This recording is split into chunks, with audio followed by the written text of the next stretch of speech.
GMR Shopping Mall grand opening on 10th September in Miapur. నమస్కారం, welcome to I dream. నేను విజిత. ప్రస్తుతం మనతో పాటు ఉన్నారు ఇస్కాన్ టెంపుల్ నుంచి ప్రణవానంద ప్రభుజీ గారు. వారు ముంబైలోని గోవర్ధనికో విలేజ్లోని ఆశ్రమంలో సేవ చేస్తూ వారి ప్రవచనాల ద్వారా కృష్ణతత్వాన్ని, కృష్ణుడి యొక్క లీలను మనకు తెలియజేస్తూ ఉంటారు. ఇప్పుడు ప్రభుజీతో మాట్లాడదాం. నమస్కారం గురుజీ. హరే కృష్ణ. నమస్కారం అండి. బాగున్నారా? బాగున్నాను ప్రభుజీ, మీరు ఎలా ఉన్నారు? బాగున్నాండి. చాలా సంతోషంగా ఉంది ప్రభుజీ మీతో ఇలా కలవటం, మీతో మాట్లాడటం. ప్రభుజీ, కృష్ణతత్వం అంటుంటారు. అసలు కృష్ణతత్వం అంటే ఏంటి ప్రభుజీ? మీరు ప్రేమ గురించి విన్నారా? వినే ఉంటారు. విన్నాం. ప్రేమ, పరిపూర్ణమైన ప్రేమతత్వమే కృష్ణతత్వం అంటే. ఓకే. అయినా మూర్తీభవించిన ప్రేమ స్వరూపం, మూర్తీభవించిన ఆనంద స్వరూపం. భగవంతుడి గురించి మన శాస్త్రములలో సత్ చిత్ ఆనంద స్వరూపము అని భగవంతుడి గురించి అంటారనమాట. ఇప్పుడు చూడండి, కృష్ణుడి లీలలు ఎటువంటిది అని అంటే, ఎవ్వరు ఆయనని ఏ విధంగా ఆశ్రయించినా సరే ఆయనని అట్రాక్ట్ చేసేస్తారనమాట. ఆకర్షణ మనకి మన మన గ్రావిటీ అని అంటారు. మన భూమికి ఉంటుంది గ్రావిటేషన్ ఎనర్జీ. అది ఏం చేస్తుంది అని అంటే, పైకి ఏదైతే ఉంటుందో దాన్ని కిందికి లాగేస్తుంది అనమాట గ్రావిటీ వల్ల. కానీ కృష్ణుడు ఎలాంటి వాడంటే, ఎంత కింద పడిపోయిన వాడినైనా సరే పైకి లాగేస్తూ ఉంటాడు. అది ఆయన దగ్గర ఉండే శక్తి అనమాట. ఆయన యొక్క లీలల చేత, ఆయన యొక్క చేష్టితముల చేత, ఆయన యొక్క అద్భుతమైన తత్వం చేత అందరి మనసుని కూడా ఆకర్షించే వ్యక్తి కృష్ణుడు. అయితే ఇప్పుడు చూడండి, చిన్నపిల్లల్ని బాలలీలలు చేసి ఆకర్షించారు. అటు చిన్నపిల్లవాడుగా ఉన్నప్పుడు గోపికలందరినీ కూడా ఆయన ఆశ్రయించారు. దాని తర్వాత పెద్దగా అయ్యాడనుకోండి, మిగతా వాళ్ళందరూ తన యొక్క ఫ్రెండ్స్, తర్వాత ఇంకా యంగ్ గోపీస్ అందరూ కూడా కృష్ణుడిని ఆశ్రయించగలిగారనమాట. దాని తర్వాత కంసాదులందరూ కూడా కోపంతో అయినా సరే నిరంతరం కృష్ణుడి గురించే ఆలోచిస్తూ ఉండేవారు, కృష్ణుడితో గురించే ఆలోచిస్తూ ఉండేవారు. మిగతా భక్తులు, నారదాది భక్తులందరూ కూడా ప్రేమతో కృష్ణుడిని ఆశ్రయించారు. అర్జునుడు లాంటి వాళ్ళు ఫ్రెండ్షిప్తో కృష్ణుడిని ఆశ్రయించారు. కాబట్టి ఏ విధంగా చూసినా సరే అందరినీ కూడా తన యొక్క మ్యాజిక్లో పెట్టేసేవాడు అనమాట కృష్ణుడు అని అంటే. కృష్ణతత్వం మనకి అన్నిటికంటే పరిపూర్ణమైన తత్వము అని చెప్తారు భగవద్ అవతారములలో. మనకి భాగవతం చెప్తుంది, సాక్షాత్గా అన్ని అవతారముల యొక్క ఏదైతే మూల కారణం ఉందో అది కృష్ణతత్వం అని కూడా మనకి చెప్తారు శ్రీమద్ భాగవత ప్రమాణంగా చూస్తే. ఓకే. అయితే స్వామి అద్భుతమైన ప్రేమ, ధర్మము, ఆనందము వీటన్నిటితో కూడుకున్న తత్వమే కృష్ణతత్వం అన్నమాట. ఓకే. అయితే ప్రభుజీ, హిందువులు కృష్ణుణ్ణి అసలు ఎందుకు పూజించాలి ప్రభుజీ? హిందువు అని అంటేనే రామకృష్ణాదులందరినీ కూడా ఆరాధన చేసేవారే. సనాతన ధర్మానికి ఒక మూల స్తంభం, లేదా ఒక విధంగా చెప్పాలి అని అంటే సనాతన ధర్మానికి ఒక అన్నిటికంటే ముఖ్యమైన గ్రంథం మనకి భగవద్గీత. కృష్ణుడిని గీతాచార్యుడు అని అంటారు. కృష్ణం వందే జగత్ గురు. మనందరికీ గురువు ఎవరు అని అంటే అది శ్రీకృష్ణుడే. గీత ద్వారా అసలు హిందువు అని అంటే ఏంటి, సనాతన ధర్మానికి చెందినవారు అని అంటే ఏంటో తెలుసా అండి?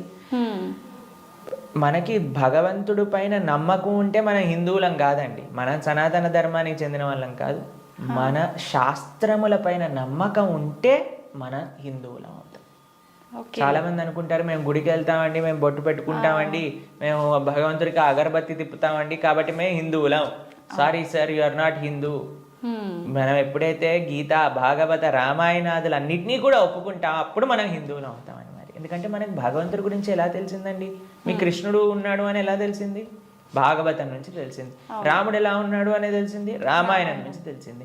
మనం రామాయణము, భాగవతము, భగవద్గీత, ఉపనిషత్తులు, వేదములు వీటిని ఒప్పుకున్నప్పుడే మనం భగవంతుడికి నమ్ముతాము అని మనకి ఆచార్యులు చెప్తారనమాట. కాబట్టి ఆస్తికత అని అంటే గ్రంథములపైన నమ్మకం పెట్టడం, మన శాస్త్రములపైన నమ్మకం పెట్టడం, మన ఆచార్యులపైన నమ్మకం పెట్టడం. కాబట్టి మనందరికీ ఎవరైతే కృష్ణుడు భగవద్గీతలో ఒక విషయం చెప్తారు, ఏంటో తెలుసా అండి? అహం బీజ ప్రదాపిత అని అంటారు. మనందరికీ తండ్రి ఆయనే. మనందరం కూడా మమై వాంసో జీవలోకే జీవభూత సనాతన అని అంటారు గీతలో. మనందరం కూడా కృష్ణుడి యొక్క అంశములు, చిన్న tiny part and parcels of Krishna అని అంటారు.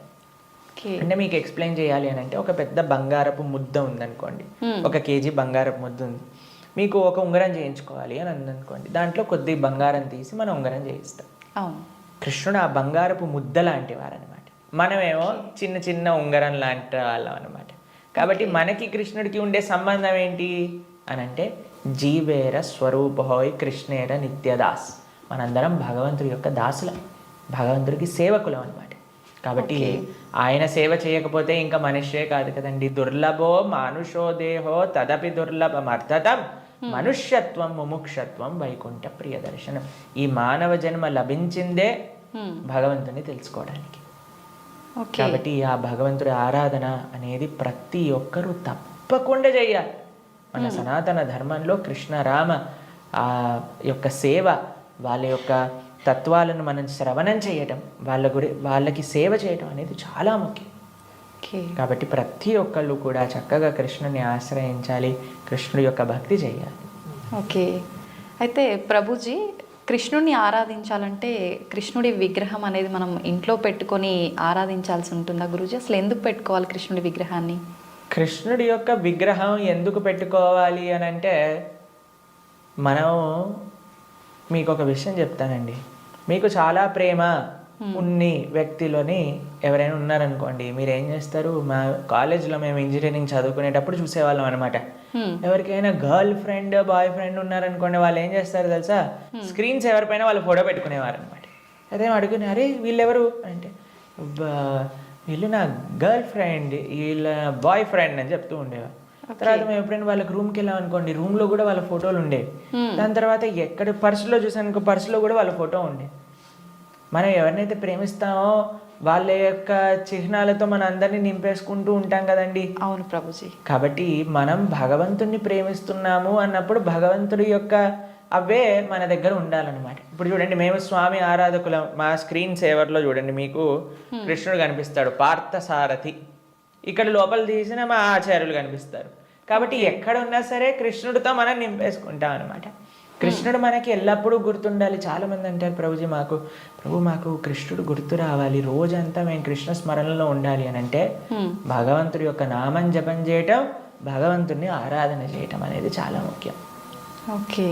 కాబట్టి ప్రతి ఒక్కళ్ళు చాలామంది భయపడిపోతూ ఉంటారు, ప్రభుజీ ఇంట్లో విగ్రహం పెడితే ఆయనకి 3 పూట్ల నైవేద్యం పెట్టాలా అని అంటే, మరి స్వామి మనకి తినడానికి తిండి ఇచ్చింది, మీకు శరీరం ఇచ్చింది, పీల్చడానికి గాలి ఇచ్చింది, చూడడానికి కన్నులు ఇచ్చింది, శక్తినిచ్చింది, మనసునిచ్చిందేమో ఆయనకు పెట్టడానికి మనకి పెద్ద బాధ. ఆయన నుంచి అన్ని వాడుకోవడానికైతే అప్పుడేం అడగట్లేదు, ప్రభుజీ మేము ఇంత వాడేసుకుంటున్నాం కృష్ణుడి దగ్గర నుంచి అని ఎవరు అడగాల్సిన అవసరం లేదు. కానీ కృష్ణుడికి ఇచ్చేటప్పుడు మాత్రం 3 పూటలా పెట్టాలా అండి నైవేద్యము అని అడుగుతారు. నిజంగా అలా పెడితేనే కృష్ణ పరమాత్ముడు మనందరినీ అనుగ్రహిస్తాడా ప్రభుజీ? మీరు ఒక్క విషయం చెప్తానండి. మీ ఇంటికి ఒక గెస్ట్ని తీసుకొచ్చారు, ప్రభుజీ గెస్ట్కి 3 పూట్ల పెడితేనేనా అండి ఆయన పట్ల ప్రేమ ఉన్నట్టు? ఆయన ఉపవాసం ఉంటే నాకేముందండి, ఆయన వచ్చి అక్కడ ఉన్నాడు, ఆయనంతా ఆయన ఉంటాడు, ఆయనకి ఏదైనా ఆకలేస్తూ వండుకొని తినమనండి అని అంటారండి గెస్ట్ని ఎవరినైనా? లేదు ప్రభుజీ. రాగానే మీరు ఇప్పుడు నేను రాగానే నన్ను టీ తాగుతారా కాఫీ తాగుతారా అని అడిగారా? అవును ప్రభుజీ. మరి అడగకుండా పర్వాలేదులే ఈయన వచ్చాడు కదా, ఈయన ఇష్టం ఉన్నట్టు ఈయనని కూర్చొని, ఈయననే మైక్ సెట్టింగ్ చేసుకొని, ఈయననే షూటింగ్ చేసుకొని వెళ్ళిపోని ఇవ్వండి అంటారా? లేదు ప్రభుజీ. కాబట్టి మనం ప్రేమతో భగవంతుని పిలిచినప్పుడు, భగవంతుడు వచ్చినప్పుడు ఆయనకి సేవ చేసే బాధ్యత కదండి మనకి. అవును. ఆయనకేం కావాలని కాదు, కానీ మనకు ఆయన పట్ల ఉండే ప్రేమను వ్యక్త చేసుకోవడానికి మనం సేవ చేసుకోవాలి. ఇప్పుడు ఆయనకి రావాల్సిన అవసరం ఏముందండి? మీరు ఇందాక అన్నారు, ప్రభుజీ మీరు వచ్చినందుకు చాలా సంతోషమైంది అని. కాబట్టి మనము మనలాంటి ఏదో చిన్న వ్యక్తి ఒకళ్ళ దగ్గరికి వెళ్తేనే మనం సంతోషపడుతున్నామే, అఖిలాండ కోటి బ్రహ్మాండ నాయకుడు మన ఇంటికి వచ్చాడు ఒక విగ్రహ రూపంలో మన సేవ స్వీకరించడానికి అని అంటే ఎంత ఆనందంతో మనం స్వామిని స్వీకరించాలి చెప్పండి, ఎంత విశేషంగా స్వామిని ప్రేమించాలి చెప్పండి. అవును ప్రభుజీ. మన ఇంట్లో భగవంతుడు అంటే ఒక వ్యక్తి. ఆయన మన దగ్గరకు వచ్చారు, మనం పిలిచి నమ్మకంతో వస్తే అక్కడ ఉంటాడు. కృష్ణ అనగానే స్వామి అక్కడ ఉన్నారు. ఇప్పుడు మనం ఏం చేస్తాం, భగవంతుడి యొక్క పూజ అంటే పెద్ద ఏదో వీళ్ళు అనుకుంటారు ఒక ఎక్స్ట్రా బాధ్యత మా తలపైన వేసేస్తారని. కాదండి, ఈజీ. ఇప్పుడు నేను వచ్చాక మీరేమన్నారు, రండి కూర్చోండి, నీళ్లు తాగుతారా, ఏదన్నా తీసుకుంటారా, అంతే భగవంతుడి ఆరాధన. స్వామి వచ్చావా, తర్వాత కూర్చోబెట్టడం, ఆసనం సమర్పణ చేయటం, తర్వాత అర్ఘ్య పాద్య ఆచమనీయాదులు ఇవ్వటం. తర్వాత మీరు ఇంటికి గెస్ట్ వచ్చారనుకోండి, అయ్యా వాష్రూమ్ యూస్ చేస్తారా, స్నానం చేసి రండి, ఫ్రెష్ అప్ అవ్వండి అంటారు కదా. స్వామికి స్నానం చేయించటం. దాని తర్వాత ఏం చేస్తారు, చక్కగా వస్త్రాలు ఇస్తారు, టవల్ ఇస్తారు, చూసుకోవడానికి వస్త్రాలు వేస్తారు. అయ్యా హాయిగా కూర్చోండి, మీకు భోజనం తయారు చేసి వచ్చాం, చక్కగా రండి, టిఫిన్ చేయండి, భోజనం చేయండి అని చెప్తాం. భగవంతుడికి నైవేద్యం పెట్టడం, అంతే పూజ అంటే. ఇంట్లో కంగారు పడిపోయి అయ్యా మా ఇంట్లో కృష్ణుని తెచ్చుకుంటే మేము ఏమేం చెయ్యాలి, మా సమయం అంతా పోతుందా. ఎంత చేశామని కృష్ణుడు చూడడు, ప్రేమతో చేశామా లేదా. పత్రం పుష్పం ఫలం తోయం యోమే భక్తా ప్రయచ్చతి. భక్తితో కానీ మనం పెడితే అది స్వామి తప్పకుండా స్వీకరిస్తారు. కానీ పెట్టాలి.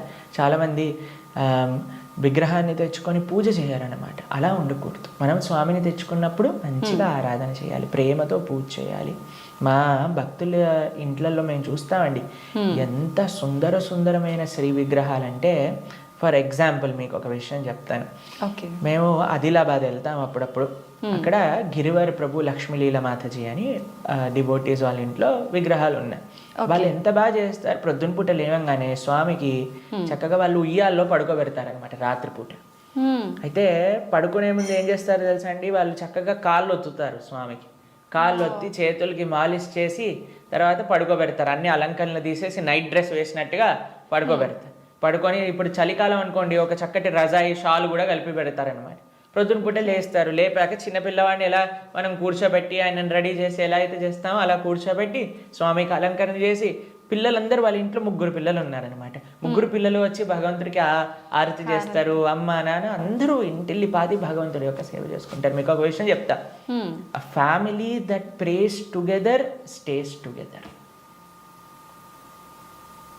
మనం అన్నీ చేస్తామండి. ఇంటిల్లిపాది అందరిని తీసుకొని సినిమాకి వెళ్ళొచ్చు, ఇంటిల్లిపాది అందరిని తీసుకొని హోటల్కి వెళ్ళొచ్చు, ఇంటిల్లిపాది అందరిని తీసుకొని పార్క్కి వెళ్ళొచ్చు.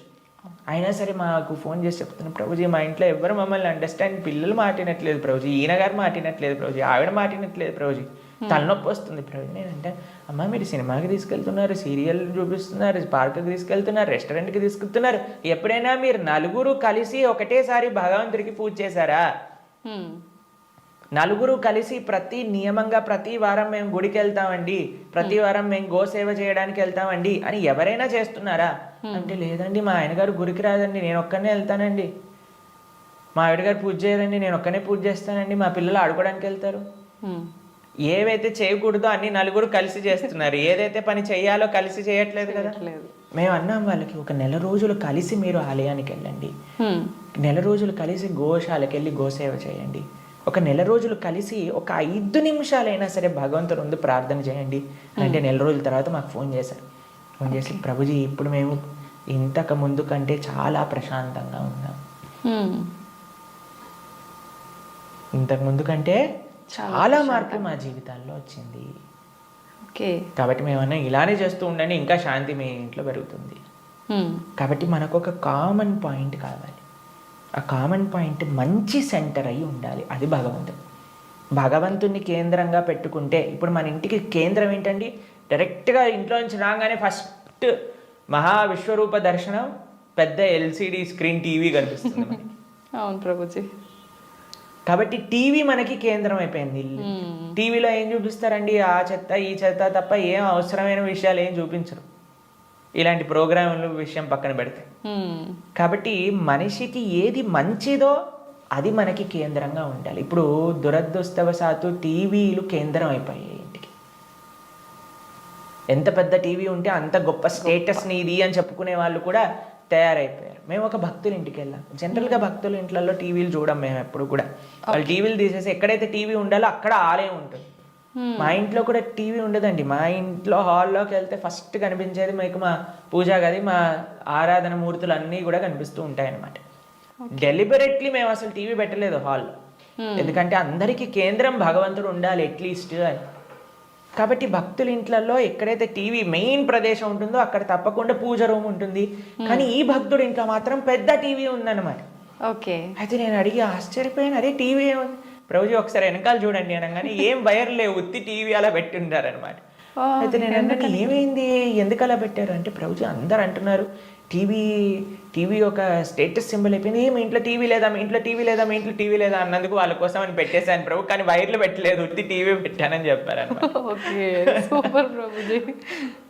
కాబట్టి ఇప్పుడు చూడండి, మన జీవితంలో దేన్ని మనం చూస్తూ ఉంటే, దేన్ని మనం వింటూ ఉంటే, దేని గురించి మనం మాట్లాడుకుంటూ ఉంటే, దేన్ని గురించి మనం తలుస్తూ ఉంటే అలా మన మనసు అయిపోతుంది.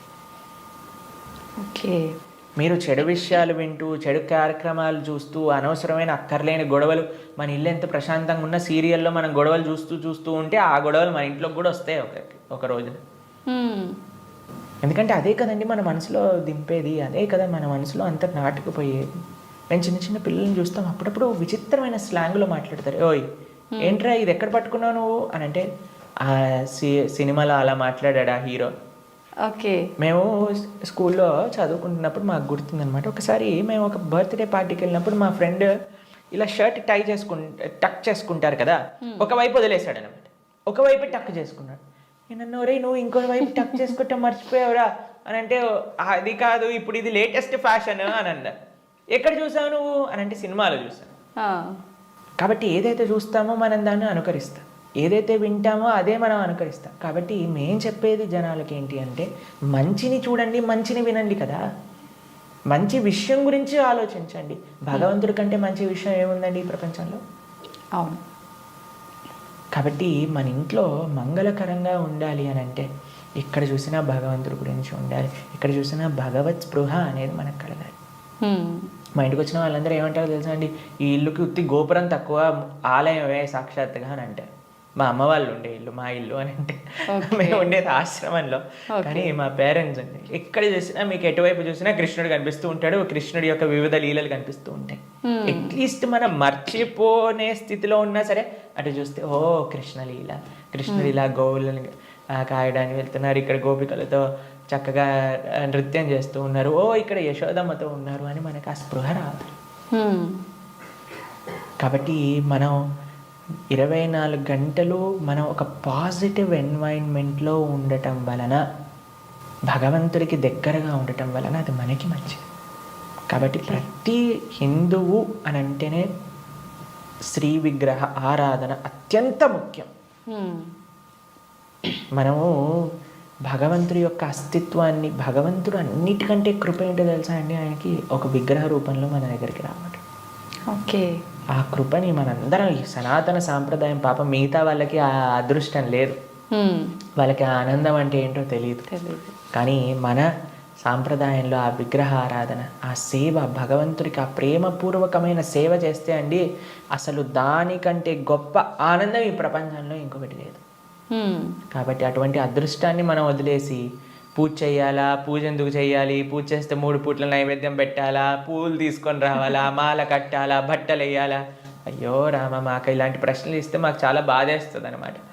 ఎందుకంటే మన పెద్దలందరూ, మన ఆచార్యులందరూ, మన గురువులందరూ భగవంతుడి యొక్క ఆరాధన ఎలా చెయ్యాలి, ఎంత బాగా చెయ్యాలి అని జీవితం యొక్క గోల్ భగవంతుడి ఆరాధన కోసం పెట్టేస్తే, భగవంతుడి యొక్క శ్రీమూర్తులను కాపాడటంలో పెట్టేస్తే, మనం మాత్రం ఇప్పుడు మోడర్న్ డే 21st సెంచరీ హిందువులు పూజ చేయాలా అని అడిగే స్థితిలోకి వచ్చేస్తాం.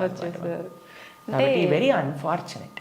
పూజ చేస్తున్నాము అంటే చాలా వరకు భయం ఒకటి మొదలైంది ప్రభుజీ అందరిలో, ఏం చేస్తే ఏం తప్పు అవుతుందో, దానివల్ల మాకేమన్నా మళ్ళీ అపచారం జరుగుతుందో, ఇట్లాంటి భయాలు ఎక్కువైపోయినాయి ప్రభుజీ. అదే కదా, ఎందుకంటే మనం దేవుడితో బిజినెస్ చేయాలి అని ప్రయత్నిస్తున్నాం కాబట్టి. బిజినెస్ ట్రాన్సాక్షన్స్లో ఏదైనా తప్పు రాసాం అనుకోండి అయిపోయానంటే, బిజినెస్ ట్రాన్సాక్షన్స్లో ఏదైనా తప్పు చేసాం అనుకోండి, ఎందుకంటే వీడు ఏం ఆలోచిస్తున్నాడు, ఇప్పుడు నేను ఇది ఇలా చేస్తే దేవుడు నాకు అది అలా ఇవ్వాలి, అయ్యా నువ్వు నాకు 1 కోటి రూపాయలు ఇస్తే నేను నీకు 10 కొబ్బరికాయలు కొడతాను. ఏంటి దేవుడు మీకు 1 కోటి రూపాయలు ఇస్తే మీరు 10 కొబ్బరికాయలు కొడతారా? దేవుడికి ఎంత పెద్ద దానం ఇస్తున్నాడు చూడండి దేవుడికి అసలు. ఇలా తయారైపోయాం కదండి. మనకి ఏం అవసరం లేదు, ప్రేమ మనకు అవసరం లేదు భగవంతుడి పట్ల. దేవుడా నువ్వు నాకు ఇది ఇవ్వు, నాకు ఆరోగ్యాన్ని ఇవ్వు, నాకు బట్టలు ఇవ్వు, నాకు డబ్బులు ఇవ్వు, నాకు కార్లు ఇవ్వు, నాకు ఇల్లులు ఇవ్వు, నాకు పిల్లలు ఇవ్వు, నాకు పెళ్లి చెయ్యి. మనం తిరుప్పావై ప్రవచనాలు చెప్తూ ఉంటే ఒక మంచి భార్య కోసం తిరుప్పావై వ్రతం చేయొచ్చా, మంచి భర్త కోసం తిరుప్పావై వ్రతం చేయొచ్చా? ప్రతిదీ కూడా మనం మన కోరికలు తీర్చుకోవడానికి భగవంతుని వాడుకుంటున్నాం. ఆయన నో ఏటీఎం మషిన్ లాగా కార్డు పెట్టామా, డబ్బులు తీసుకున్నాం, దాని తర్వాత వదిలేసాం అంతే. కాబట్టి భగవంతుడు అంటే మనకి సేవ చేయడానికి వచ్చినవాడు కాదండి. భగవంతుడు అంటే మనం ఆయన సేవ చేయాలి, ఆయనను మనం ఆశ్రయించాలి, ఆయనను మనం సేవించాలి. ఇప్పుడు మీకు ఒక విషయం చెప్తానండి. ఒక చిన్న పిల్లవాడు ఉన్నాడు, తల్లి ఇలా ఎత్తుకుంది. మేము చిన్నప్పుడు చూస్తాం, మేము కూడా చేసే ఉంటాం. అప్పుడప్పుడు అమ్మ జుట్టు పట్టుకొని ఇలా పీకుతారు చూసారా, పిల్లలు ఇలా పట్టుకొని ఇలా పీకేస్తుంటే అమ్మ అంటుంది ఓ ఇలా ఇలా తీసేసి ఓ మా కన్నా మా బంగారు కొండ అని అంటుంది. అంతేగాని నా జుట్టు పీకినందుకు లాగా ఒకటి పీకి పెడుతుందా పిల్లవాడిని? లేదు ప్రభుజీ. ఎందుకంటారండి? పిల్లల్ని గారాబం చేస్తుంటారు ముద్దుగా, అంటే తెలిసి తెలియని వయసు ప్రేమ. పాపం వాడికి ఏం తెలుసండి జుట్టు పీకితే నొప్పేస్తుంది మా అమ్మకి అని. కానీ తల్లికి ఆ పిల్లవాడి పైన ప్రేమ అంటే ఏమనిపించదు. అవును అంతేనా? కొన్నిసార్లు పిల్లలు చూసారా మూత్రం పోసేస్తూ ఉంటారు, ఆ తాతగారు ఎత్తుకున్నప్పుడు అమ్మమ్మ ఎత్తుకున్నప్పుడు ఏమని అంటారా అండి? తీసి పిల్లవాడిని ఇలా పడేస్తారా పాట అని ఇంకా హ్యాపీగా ఫీల్ అవుతారు. ఎంత ఒకళ్ళని చూసానమాట మేము, ఓ మా పిల్లవాడు మా మనవాడు మూత్రం పోసాడే అని ఎగిలిపోతున్నాడు ఆయన. ఎందుకు? ప్రేమ ఉంది కాబట్టి భగవంతుడు ప్రేమైకమూర్తి. అందుకే కృష్ణుడి గురించి ఏమన్నాం మనం? ప్రేమ స్వరూపం. ఆయనని మాత్రం మనకి తెలియగా అయ్యా నా భక్తిమాన్, నాకు భక్తి లేదండి, నాకు మంత్రాలు తెలియదు, నాకు నీ పైన అంత ప్రేమ లేదు స్వామి, నాకు తెలిసింది మా గురువులు చెప్పిన విధంగా నీకు పూజ చేస్తున్నా, నువ్వే అన్నిటినీ కాపాడుకో, నువ్వే ఇది ఆరాధన పూర్తి చెయ్యి అని ప్రేమతో చేస్తే స్వామి ఎందుకు అలా చేయడండి? ఎలా చేసినా సరే స్వామి స్వీకరిస్తాం. ప్రేమ ఉండాలి. కానీ మనకి ప్రేమ అవసరం లేదు, భగవంతుడు అవసరం లేదు. అయ్యా నువ్వు నాకు ఈ కోరిక తీర్చేసేయ్, ఇదే నాకు నీతో ఉండే సంబంధం, ఇంతే. కాబట్టి ఆధ్యాత్మికవేత్తలు కూడా చేసే అన్నిటికంటే పెద్ద పొరపాటు ఏంటంటే భగవంతుణ్ణి కేవలం భౌతిక కోరికల కోసం ఆశ్రయించాలి అని చెప్పటం అన్నిటికంటే పెద్ద అపరాధం. కాబట్టి ఎప్పుడూ అలా చేయకూడదు. స్వామిని ప్రేమతో ఒక తండ్రిలా, ఒక పిల్లవాడిలా, లేదా ఒక స్వామిలా మనం ఆరాధన చేయాలి. కాబట్టి దాంట్లో ఎప్పుడు తప్పు ఉండదండి. ప్రభుజీ, సాధారణ భక్తులు ఆ రకంగా కృష్ణ భగవాను పూజించిన సేవ చేసుకున్నా కూడా వస్తాడా ప్రభుజీ భగవానుడు? ప్రేమతో పిలిస్తే వస్తారు, ఎవరు పిలిచినా వస్తారు, ఎవ్వరు పిలిచినా ఆయన వస్తారు. వ్యాధశ్చాచరణం ధ్రువస్య వయః విద్యా గజేంద్రస్య కా కుబ్జాయాం కిము నామ రూపమధికం కిం తత్సుధామోదనం వంశక్కో విదురస్య యాదవపతేరుగ్రస్య కిం పౌరుషం భక్త్యా తుష్టతి నహి గుణైర్భక్తి ప్రియో మాధవ. ఒక 5 ఏళ్ల పిల్లవాడు ధ్రువుడు పిలిచాడు, రాలేదా అండి భగవంతుడు? ఒక ఏనుగు పిలిచింది, గజేంద్రుడు వచ్చాడా లేదా? ఒక కుబ్జ అనే ఒక కురూపి స్త్రీ పిలిచింది, స్వామి కృపనిచ్చేశాడు కదా. ఉగ్రసేన మహారాజు, సుధామ, ఆయన పాపం డబ్బులే లేవు. కృష్ణుడు ఏ కులాన్ని చూసో, లేదా జ్ఞానాన్ని చూసో, లేదా డబ్బుల్ని చూసో, అందాన్ని చూసో, వయస్సుని చూసో, యోగ్యతని చూసో రాడండి. భక్త్యా తుష్టతి నహి గుణైర్భక్తి ప్రియో మాధవ. కృష్ణుడున్నాడు, స్వామి పలుకుతాడు అనే నమ్మకంతో ఎవరైతే పిలుస్తారో, ఇప్పుడు ఎవరైనా ఆ శ్రీ భగవంతుడి యొక్క విగ్రహాన్ని చూసి ఇది బొమ్మ అనుకుంటే బొమ్మలానే ఉంటాడండి. ఇది మట్టితో చేశారా అంటే మట్టే ఉంటాడు. స్వామి ఉన్నాడు అని నమ్మితే ఎక్కడైనా భగవంతుడు ఉంటాడు. ఎవరైనా చెప్పారనుకోండి, అరే ఈ మట్టి విగ్రహంలో భగవంతుడు రావటం అపరాధం అని అంటే వాడికి భగవత్ తత్వం గురించే తెలియదు.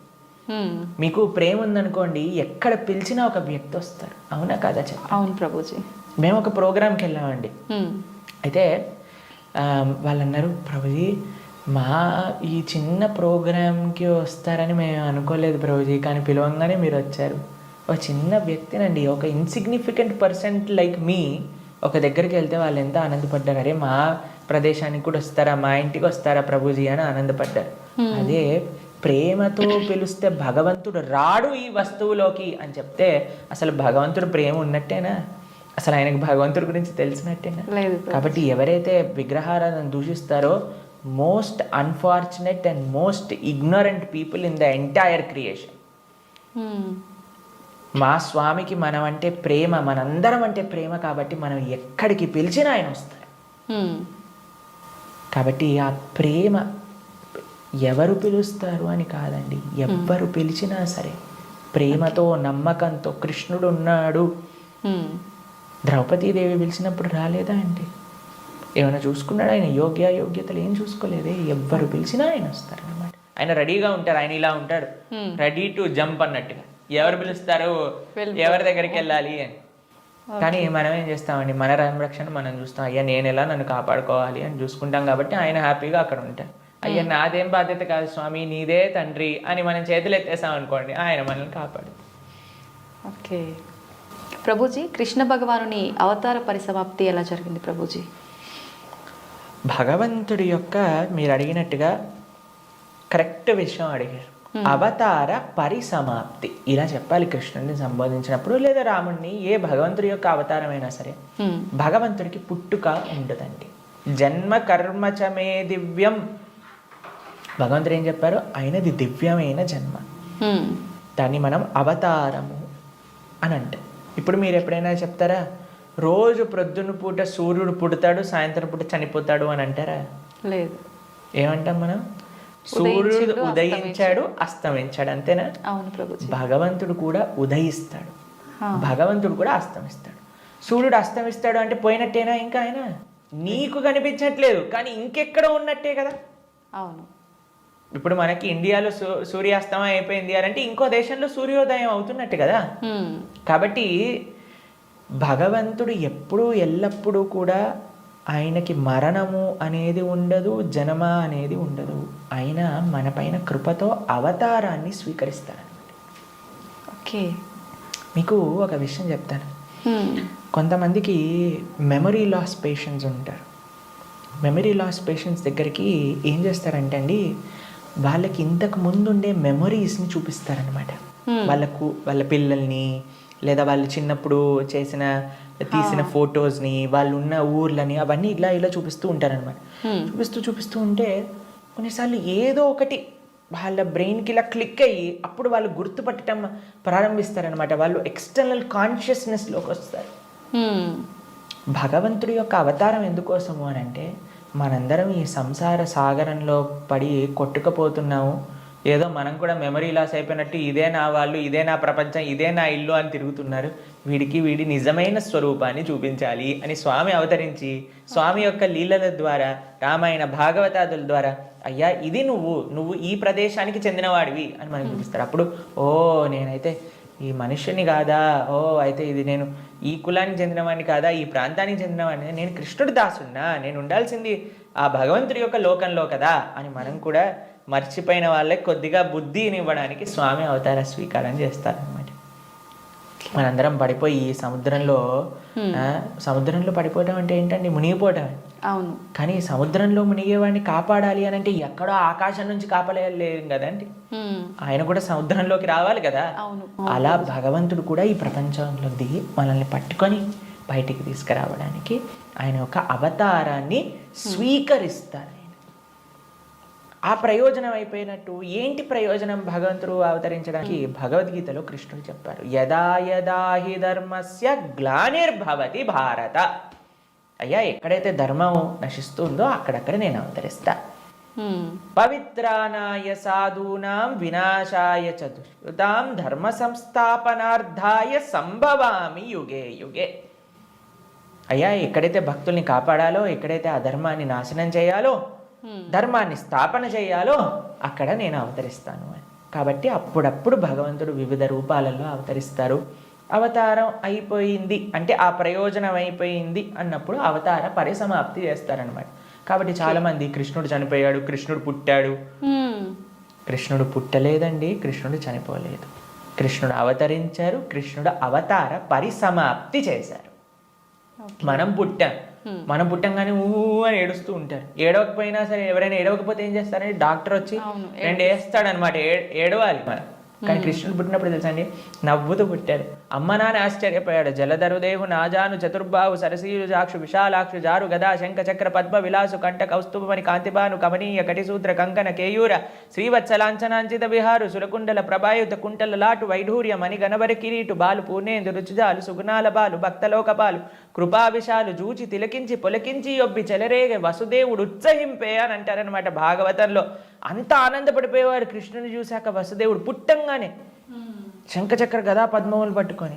వసుదేవుడు అంతా ఆనందపడ్డారనమాట కృష్ణుడు అవతరించినప్పుడు. ఎప్పుడైనా మీరు చూసారండి పిల్లవాడు పుట్టినప్పుడు నాన్న అమ్మ బాగున్నారా మీరు అని అడగటం? కానీ కృష్ణుడు పుట్టంగానే వాళ్ళ చరిత్రలు మొత్తం కూడా చెప్తారు, వసుదేవుడిది ఇంకా దేవకీ దేవిది. దాంతోపాటు ఎంత ఆనందంగా అంటే చతుర్భుజ రూపంలో ఎవరైనా పిల్లలు చూసారా శంఖచక్రం పట్టుకొని రావటం? లేదు. కాబట్టి మనందరం ఏడుస్తూ పుట్టాం కాబట్టి మనది జన్మ. కానీ కృష్ణుడు నవ్వుతూ ఆయన యొక్క స్వరూపంతో అవతరించి తల్లిదండ్రుల్ని ఉద్ధరింపజేయడానికి స్వీకరించిన అవతారము అని అంటారు. కాబట్టి భగవంతుడికి ఎలా అయితే పుట్టుక లేదో అలానే మరణము కూడా లేదు. స్వామి ఎప్పుడు కూడా ఈ వర్డ్ యూజ్ చేయకూడదు కృష్ణుడి దగ్గర. కృష్ణుడు చనిపోయాడట, రాముడు చనిపోయాడట, ఇవన్నీ మనం అపరాధం అవుతుంది అనమాట. కాబట్టి మనం కరెక్ట్గా మీరు చెప్పిన వర్డ్గా అవతార పరిసమాప్తి, కృష్ణుడి యొక్క అవతార పరిసమాప్తి ఎలా జరిగింది? మేము ఇన్స్టాగ్రామ్లలో యూట్యూబ్లలో ప్రకారంగా చెప్పట్లేదు, శాస్త్రంలో ఏ విధంగా ఉందో ఆ విధంగా చెప్తున్నాం. కాబట్టి దీంట్లో చాలా తేడా ఉంది. ఎందుకంటే మాకు అప్పుడప్పుడు రీల్స్ పంపిస్తూ ఉంటారు, అందులో ఏదో కృష్ణుడు ఇలా అయిపోయాడట అలా అయిపోయాడట అని చెప్తూ ఉంటారు. దాన్ని నమ్మకండి.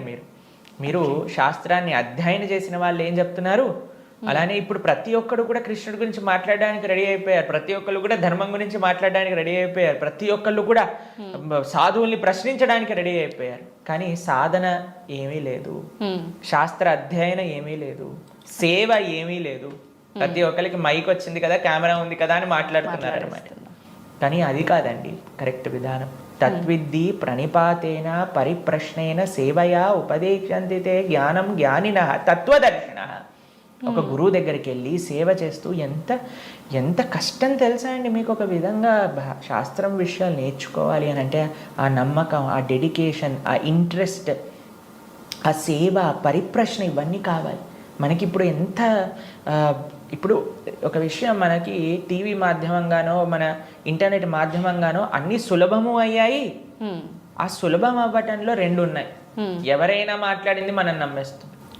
అలా కాదు. మనం ఎప్పుడు మేము ఒకటే విషయం చెప్తాం, ఎవరైతే సాధువులు చక్కటి పరంపరాగతంగా జ్ఞానాన్ని నేర్చుకున్నారో, ఎవరైతే శాస్త్ర అధ్యయనం చేశారో అటువంటి వాళ్ళ దగ్గర నుంచి మనం వినాలి.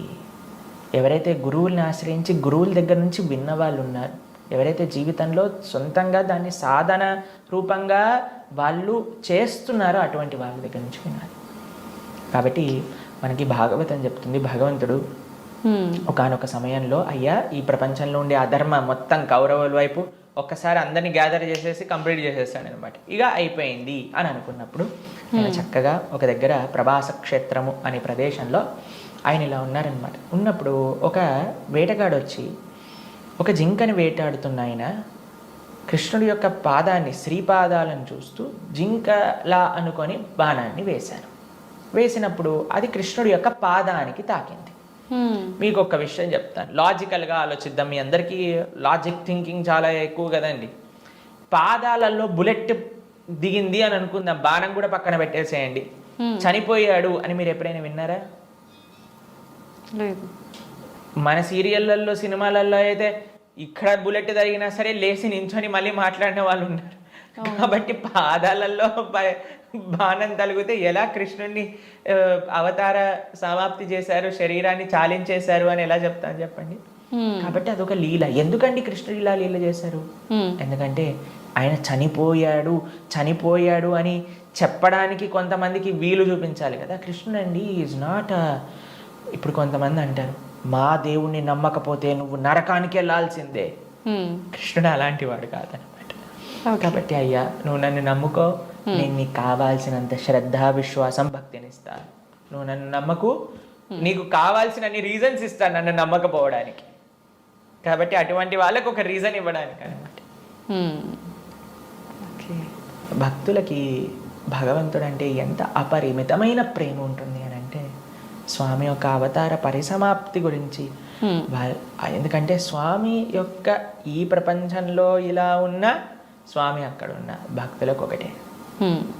అప్పుడు జర అనేవాడికి ఏం చెప్పారు, అయ్యా తప్పైపోయింది స్వామి, నీ శ్రీపాదానికి నేను బాణం వేసా అంటే, ఏం కంగారు పడకు, నువ్వు వైకుంఠానికి వెళ్ళిపో అంటే ఆయన ప్రదక్షిణ చేసి ఆయన వైకుంఠానికి వెళ్ళిపోతాడు బాణం వేసినోడు. కానీ బాణం తలిగిన వాడేమో చనిపోయాడు, శరీరాన్ని విడిచిపెట్టేశారు. ఒకళ్ళు చెప్తున్నారు కృష్ణుడు నరకంలో ఉన్నాడట. ఏంటండి, బాణం వేసిన వాడిని వైకుంఠానికి పంపించి ఈయనెందుకు నరకానికి వెళ్తారు చెప్పండి. కాబట్టి భాగవతం ఏం చెప్తుంది అని అంటే, ఆయన కృష్ణుడు అలానే నవ్వుతూ అందరూ దేవతలందరూ కూడా వాళ్ళ వాహనాలలో ఆకాశాన్ని మొత్తంలో కూర్చొని, అయ్యా మా కోసం నువ్వు అవతరించావు, ఇంతమంది దుష్టుల్ని సంహరించావు అని పుష్పవృష్టి కురిపిస్తుండగా స్వశరీరంతో, అలాని శరీరం వదిలేసి కృష్ణుడు ఆత్మ వెళ్ళిపోయింది. కృష్ణుడికి ఆత్మ మనలాగా శరీరం వేరు వేరు కాదు, ఆయన సచ్చిదానంద స్వరూపం. మొత్తం ఆయనకి ఆత్మ వేరు, శరీరం వేరు, హార్ట్ వేరు అలా ఉండదండి. స్వామి ఒకటే ఒక అద్భుతమైన స్వరూపం అనమాట. ఆ స్వశరీరంతో ఆయన యొక్క నిత్యధామానికి వెళ్ళిపోయారు. శ్రీ వైకుంఠం గోలోకానికి ఆయన చేరుకున్నారనమాట. కాబట్టి ఆయన అవతరిస్తారు, అవతార పరిసమాప్తి చేస్తారు. Appears and disappears. అది భగవతత్వం. ప్రభుజీ, కృష్ణ భక్తుల్ని ఏమంటారు గురూజీ, ఏమని పిలుస్తారు? భగవంతుణ్ణి ఆశ్రయించిన వాళ్ళని, కృష్ణుని విష్ణువుని ఆశ్రయించిన వాళ్ళని వైష్ణవులు అని పిలుస్తారనమాట. కాబట్టి మనకి చాలా మందికి తెలియదు పాపం. చాలా మంది అడుగుతుంటారు, వైష్ణవులు అంటే ఏంటి ప్రభుజీ, ఏదైనా కులమా అని అడుగుతుంటారు. వైష్ణవులు అంటే కులం కాదండి, భగవంతుని విష్ణువుని ఆశ్రయించిన వాళ్ళు వైష్ణవులు. కాబట్టి కృష్ణ భక్తులను ఎక్స్క్లూజివ్గా భగవంతున్నే శరణాగతి చేసిన వాళ్ళని వైష్ణవులు, శరణాగతులు అని అంటారనమాట. ప్రపన్నులు అని అంటారు, ముముక్షువులు అని అంటారు. కాబట్టి మనం భగవంతుని ఆశ్రయించిన వాళ్ళని వైష్ణవులు, కృష్ణ భక్తులు అని మనం వ్యవహరిస్తూ ఉంటాం అనమాట. స్వామి నీవే తప్ప ఇతప్పరం బెరుగని, స్వామినే ఆశ్రయించి జీవితాన్ని స్వామి కోసమే సమర్పణ చేసి గజేంద్రుడు ప్రార్థన చేశారు కదండి. ఆ విధంగా స్వామికి మాత్రమే స్వామి దివ్య శ్రీచరణాలకు శరణాగతి చేసిన వాళ్ళని వైష్ణవులు అని అంటారు. ఓకే. అయితే ప్రభుజీ, కృష్ణుని ఒక్కొక్కరు ఒక్కొక్క రకంగా పిలుచుకుంటారు. అసలు నిజంగా కృష్ణుని ఏమని పిలుస్తారు గురు? సాంకేత్యం పారిహాసం సోహం హేళనమేవ వా వైకుంఠనామగ్రహణం అశేషాకహరం విదుహు. అయ్యా ప్రభుజీ, మీరు మంటని ముట్టుకుంటే ఏమవుతుంది అని అంటే, ఎవరు ఏ విధంగా మంటని ముట్టుకున్నా కాలుతుంది. అలానే కృష్ణుని ఎవరు ఏ విధంగా పిలిచినా సరే వాళ్ళకి ఫలితం వస్తుంది అనమాట. సాంకేత్యం పారిహాసం స్తోహం హేళనమేవ జోగ్గా, చూడు హరే కృష్ణ వాడు వెళ్తున్నాడు అన్నా సరే, కృష్ణనామం అన్నాడా వాడికి ఆ ఫలితం దొరుకుతుంది అనమాట. వీళ్ళు హరే కృష్ణ వాళ్ళు పుస్తకాలు డిస్ట్రిబ్యూట్ చేస్తుంటారు రోడ్డు పైన అని కోపంగా అన్నా, కృష్ణుడు చెప్పాను కదా పని చేస్తుంది అనమాట. ఏ విధంగా మందు లోపలికి వెళ్ళినా సరే పని చేసినట్టుగా స్వామిని ఎవరు ఏ విధంగా ప్రేమించినా సరే, మనం భగవంతుని ఎలా పిలవాలి అని మీరు అడిగారు కదా, ఎలా పిలిచినా ఫలితం ఇచ్చేవాడి యొక్క నామం అయితే ప్రేమతో పిలిస్తే ఇంకేం జరుగుతుంది చెప్పండి. అసలు ఇంకా మంచి అద్భుతంగా ఆ యొక్క భక్తి, ఆ యొక్క ప్రేమ, విశ్వాసంతో మనం ఎప్పుడైతే ఆ భగవంతుడి యొక్క నామాన్ని తీసుకుంటామో, కలో దోష నిదే రాజన్ అస్తి ఏకోన్ మహాన్ గుణాన్ కీర్తనాతేవ కృష్ణస్య ముక్త సంగ పరం బ్రజేత్. ఈ కలియుగంలో అన్ని దోషాలతో నిండిపోయింది. ఎక్కడ చూసినా సరే అండి, మాకు ఫోన్ చేసిన వాళ్ళందరూ ప్రభుజీ ఈ బాధ, ఆ బాధ, ఈ కష్టం, వాడు అలా చేశాడు, వీడు ఇలా చేశాడు, వీళ్ళు అలా మోసం చేశారు, వాళ్ళు అలా మాట్లాడుతున్నారు, వీళ్ళు ఇలా ఇబ్బంది పెడుతున్నారు, ఇదే అండి. ఎక్కడ చూసినా సరే, న్యూస్ చూసినా, టీవీ చూసినా, ఎక్కడైనా ఇదే కదండి అంతా కూడా. ఇక్కడ ఆ యుద్ధం జరుగుతుంది, ఇక్కడ ఈ యుద్ధం జరుగుతుంది, ఇక్కడ ఈ దొంగతనం అయింది, అక్కడ యాక్సిడెంట్ అయింది. ఎక్కడ చూసినా ఈ ప్రపంచంలో కష్టాలే అట. ఈ కష్టాలతో నిండిపోయిన ఈ ప్రపంచంలో నుంచి బయటపడాలి అని అంటే ఏకైక మార్గం ఏమిటి అని అంటే భగవంతుడి యొక్క నామస్మరణ. కేవలం భగవన్నామస్మరణ మాత్రమే మనల్ని తరింపజేస్తుంది ఈ ప్రపంచంలోంచి. అందుకే కృతేయ ధ్యాయతో విష్ణుం త్రేతాయాం యజతో మకై ద్వాపరే పరిచర్యాయాం కలో తత్హరి కీర్తనం. ఈ కలియుగంలో శాస్త్రం ఇచ్చిన ఒక అద్భుతమైన ఔషధం ఏంటి అని అంటే భగవన్నామ స్మరణ. ప్రేమతో, మనస్సుతో ఆ భగవంతుడి యొక్క నామాన్ని స్మరించాలి. హరే కృష్ణ హరే కృష్ణ కృష్ణ కృష్ణ హరే హరే, హరే రామ రామ రామ హరే హరే. ఇది మహామంత్రం. అందుకే హరిర్నామ హరిర్నామ హరిర్నామైవ కేవలం కలోర్నాస్తైవ నాస్తైవ నాస్తైవ గతిరన్యద అని చెప్పారనమాట శాస్త్రంలో. ఆ భగవంతుడి యొక్క నామస్మరణ తప్ప ఈ కలియుగంలో ఇంకొక మార్గం లేదు తరించడానికి అని కూడా మన శాస్త్రం చెప్తుంది. కాబట్టి ప్రేమతో, భక్తితో, శ్రద్ధతో, విశ్వాసంతో, నమ్మకంతో మనం భగవంతుడి యొక్క నామస్మరణ చేయాలి. ఓకే. అయితే ప్రభుజీ కృష్ణుడి విగ్రహం పెట్టుకుంటుంటారు చాలామంది. అసలు ఎందుకు పెట్టాలి గురూజీ కృష్ణుడి విగ్రహాన్ని?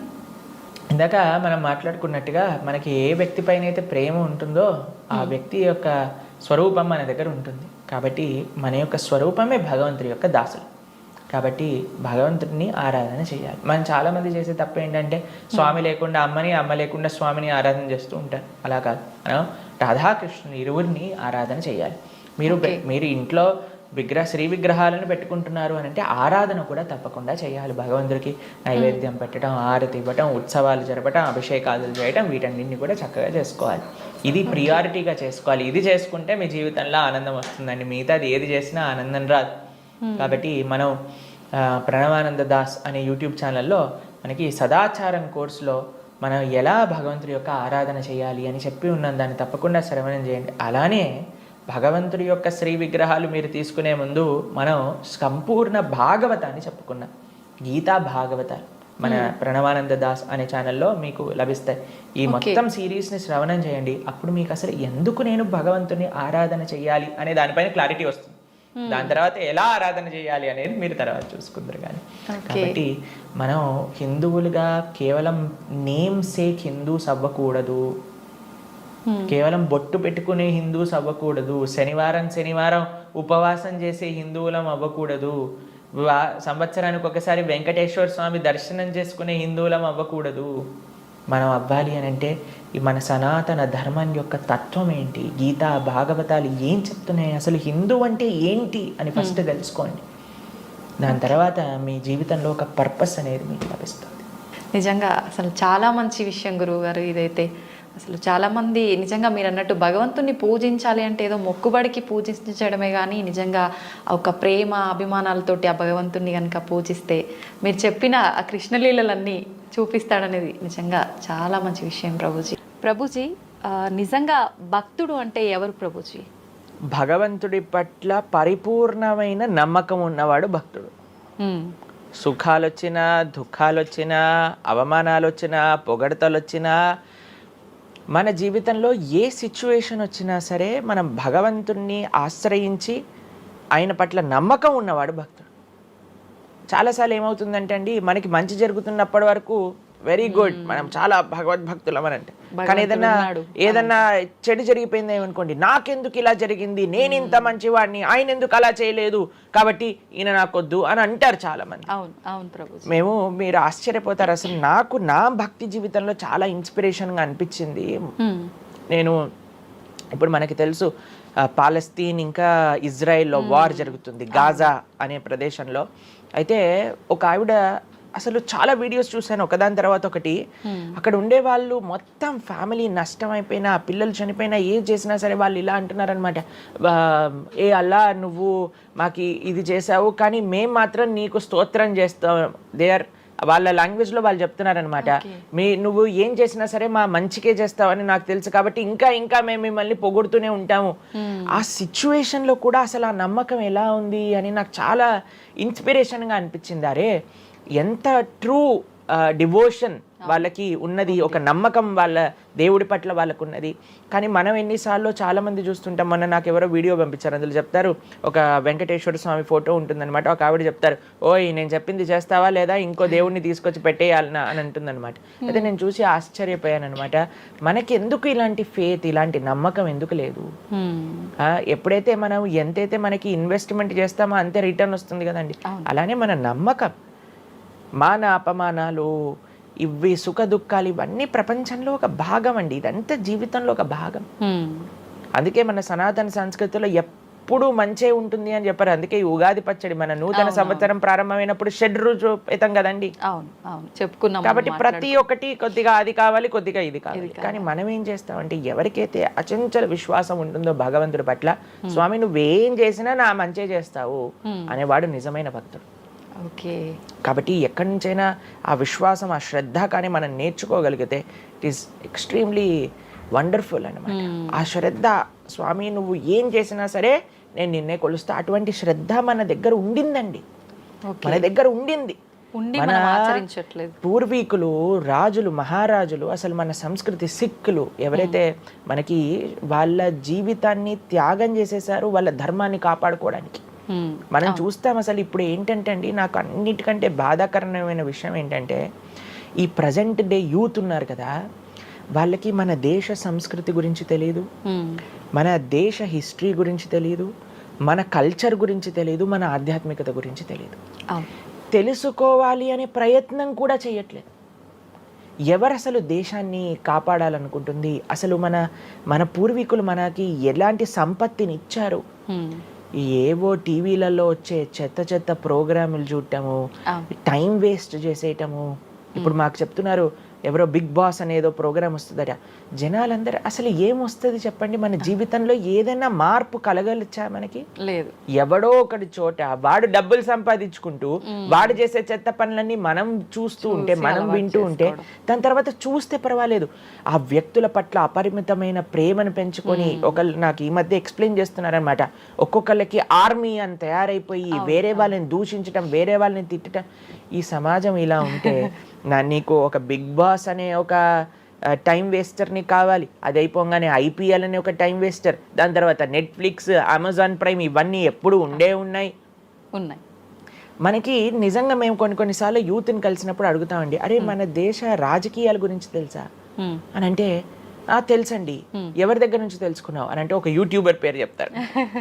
ఆ యూట్యూబర్ ఏమో ఎక్కడో వేరే దేశంలో కూర్చొని మన సంస్కృతిని, మన రాజకీయాల్ని ఎలా ఒక వేరే దిశగా నడిపించాలో నడిపిస్తుంటారు. వాడివన్నీ వింటూ వీళ్ళు ప్రభావితం అయిపోతారు అనమాట. కానీ ఏంటి అసలు మన సంస్కృతి అంటే ఏంటి, మన ధర్మం అంటే ఏంటి? అసలు కొద్దిసం భగవంతుడు చాలా దూరం అనుకోండి, కనీసం మన భారతీయత అంటే ఏంటో కూడా తెలియదండి అసలు ఇలాంటి పిల్లలకి. ఈ మధ్యలో పిల్లల్ని మర్చిపోకండి. పేరెంట్స్ ఎంతమంది దృష్టి చూపిస్తున్నారు చెప్పండి? చాలా తక్కువ మంది ప్రభుజీ. ఎప్పుడు చూడు ఏ సినిమాకి వెళ్దామా, ఏ సీరియల్ చూద్దామా, ఏ రియాలిటీ షో చూద్దామా, ఏ మూవీ సిరీస్, వెబ్ సిరీస్ కొత్తగా రిలీజ్ అయిందా, ఏ ఇన్స్టాగ్రామ్లో వీడియోస్ చూద్దామా, ఇలానే ఉండిపోతే మన దేశం ఎటు వెళ్తుంది, మన రాజ్యం ఎటు వెళ్తుంది, మన సంస్కృతి ఎటు వెళ్తుంది ఒకసారి చెప్పండి. కాబట్టి భక్తి అనేది ఒక ప్రస్తుత సమాజంలో అర్థం చేసుకోవటము అనేది, ఎప్పుడైతే ప్రతి ఒక్కళ్ళు తమ దగ్గర ఉండే సమయాన్ని వెచ్చిస్తారో, ఎప్పుడైతే నేను తెలుసుకోవాలి అనే ఒక ఇచ్చ మనసులో ఉంటుందో, అప్పుడు మాత్రమే తెలియపడే ఒక అద్భుతమైన జ్ఞానం అండి అది. తత్విద్ధి ప్రణిపాతేన పరిప్రశ్నేన సేవయా అని కృష్ణుడు భగవద్గీతలో చెప్పారు. ఆధ్యాత్మిక జ్ఞానం అంటే ఎలానో అలా తెలుసుకోలేమండి, దానికి సమయాన్ని వెచ్చించాలి, దానికి ఇంట్రెస్ట్ మన లోపల కలిగి సమయాన్ని తీసుకోవాలి. అరే మనకి బిగ్ బాస్ చూడటంలో ఉన్నంత ఇంట్రెస్ట్ టైం, IPL మ్యాచ్లలో చూడడానికి ఇంట్రెస్ట్ టైం, వెబ్ సిరీస్లు చూడడానికి ఉన్న ఇంట్రెస్ట్ టైం, ఒక గీతా భాగవతం వినడానికి మనం టైం పెడుతున్నామా? లేదు, అసలు అట్లాంటి ఆలోచనే రావట్లేదు కదా. మరి భక్తి అంటే ఏంటి, భగవంతుడు అంటే ఏంటి, భగవంతుడు మనకి ఏం చేస్తున్నాడు, ఇవన్నిటికీ సమయం వెచ్చించాలి కదండి. కాబట్టి అందుకే మనం ఎప్పుడు చెప్పేది, ఒక భక్తుడు అనేవాడు అన్నిటికంటే అదృష్టవంతుడు. ఎవరికైతే భగవంతుడి యొక్క కృప అనుభవంలోకి వస్తుందో, అటువంటి అనుభవం కానీ మనం పొందాలి అని అనుకుంటే మనం సమయాన్ని కేటాయించాలి. ఇది చాలా ముఖ్యమైన విషయం. అయితే మనం ఆధ్యాత్మిక ప్రయాణం మొదలు పెట్టాలి అంటే ముందుగా చేయాల్సిన పని, మొట్టమొదటి అడుగు ఆధ్యాత్మిక ప్రయాణం ముందు పెట్టాలి అని అంటే ఇన్స్టాగ్రామ్, వాట్సాప్ని తగ్గించాలి. ఓకే. ఇంతకు ముందు ఏకాదశి, ఇప్పుడు రేపు ఏకాదశి ఉపవాసం అంటే నిర్జల ఉపవాసం అని, లేదా ఫలాహార ఉపవాసం అని అలా చెప్తారు. కొన్ని సంవత్సరాలు అయిపోయాక ఉపవాసం అని అంటే కనీసం ఈ రోజైనా ఫోన్ చూడొద్దు అని చెప్పే రోజులు కూడా వస్తాయేమో అనిపిస్తుంది. ఎందుకంటే ప్రతిసారి కూడా అడిక్టెడ్ జనాలందరూ కూడా వాట్సాప్ వీడియోలు, స్టేటస్లు, ఇన్స్టాగ్రామ్, యూట్యూబ్, టీవీ, వీటితో అడిక్ట్ అయిపోయి ఎంత సమయాన్ని వెచ్చిస్తున్నారు. అసలు మీరు అన్నట్టుగా జపం చేయడానికి అడుగురా అంటే జపం చేయడానికి సమయం లేదంటారు, వాట్సాప్ స్టేటస్ మాత్రం చూడడానికి సమయం ఉంటుంది. ఎంత విచిత్రం చెప్పండి. కాబట్టి మనము చాలా జాగ్రత్తగా, మొట్టమొదటి అడుగు ఏంటి అని అంటే మనం చెయ్యకూడని విషయాలు పక్కన పెట్టడం. ఏంటి? అక్కర్లేని విషయాలు వినటం, అక్కర్లేని విషయాలు మాట్లాడటం, అక్కర్లేని విషయాల గురించి ఆలోచనలు చేయటం. వీటన్నిటిని పక్కన పెట్టి 4 నియమాలు చెప్పారండి మన శాస్త్రంలో భక్తిలో ముందుకెళ్ళడానికి. ధర్మ మార్గంలో ముందుకెళ్ళడానికి. మద్యం పానం శ్రియాసూన యథా అధర్మశ్చ చతుర్విధం అని భాగవతం చెప్తుంది.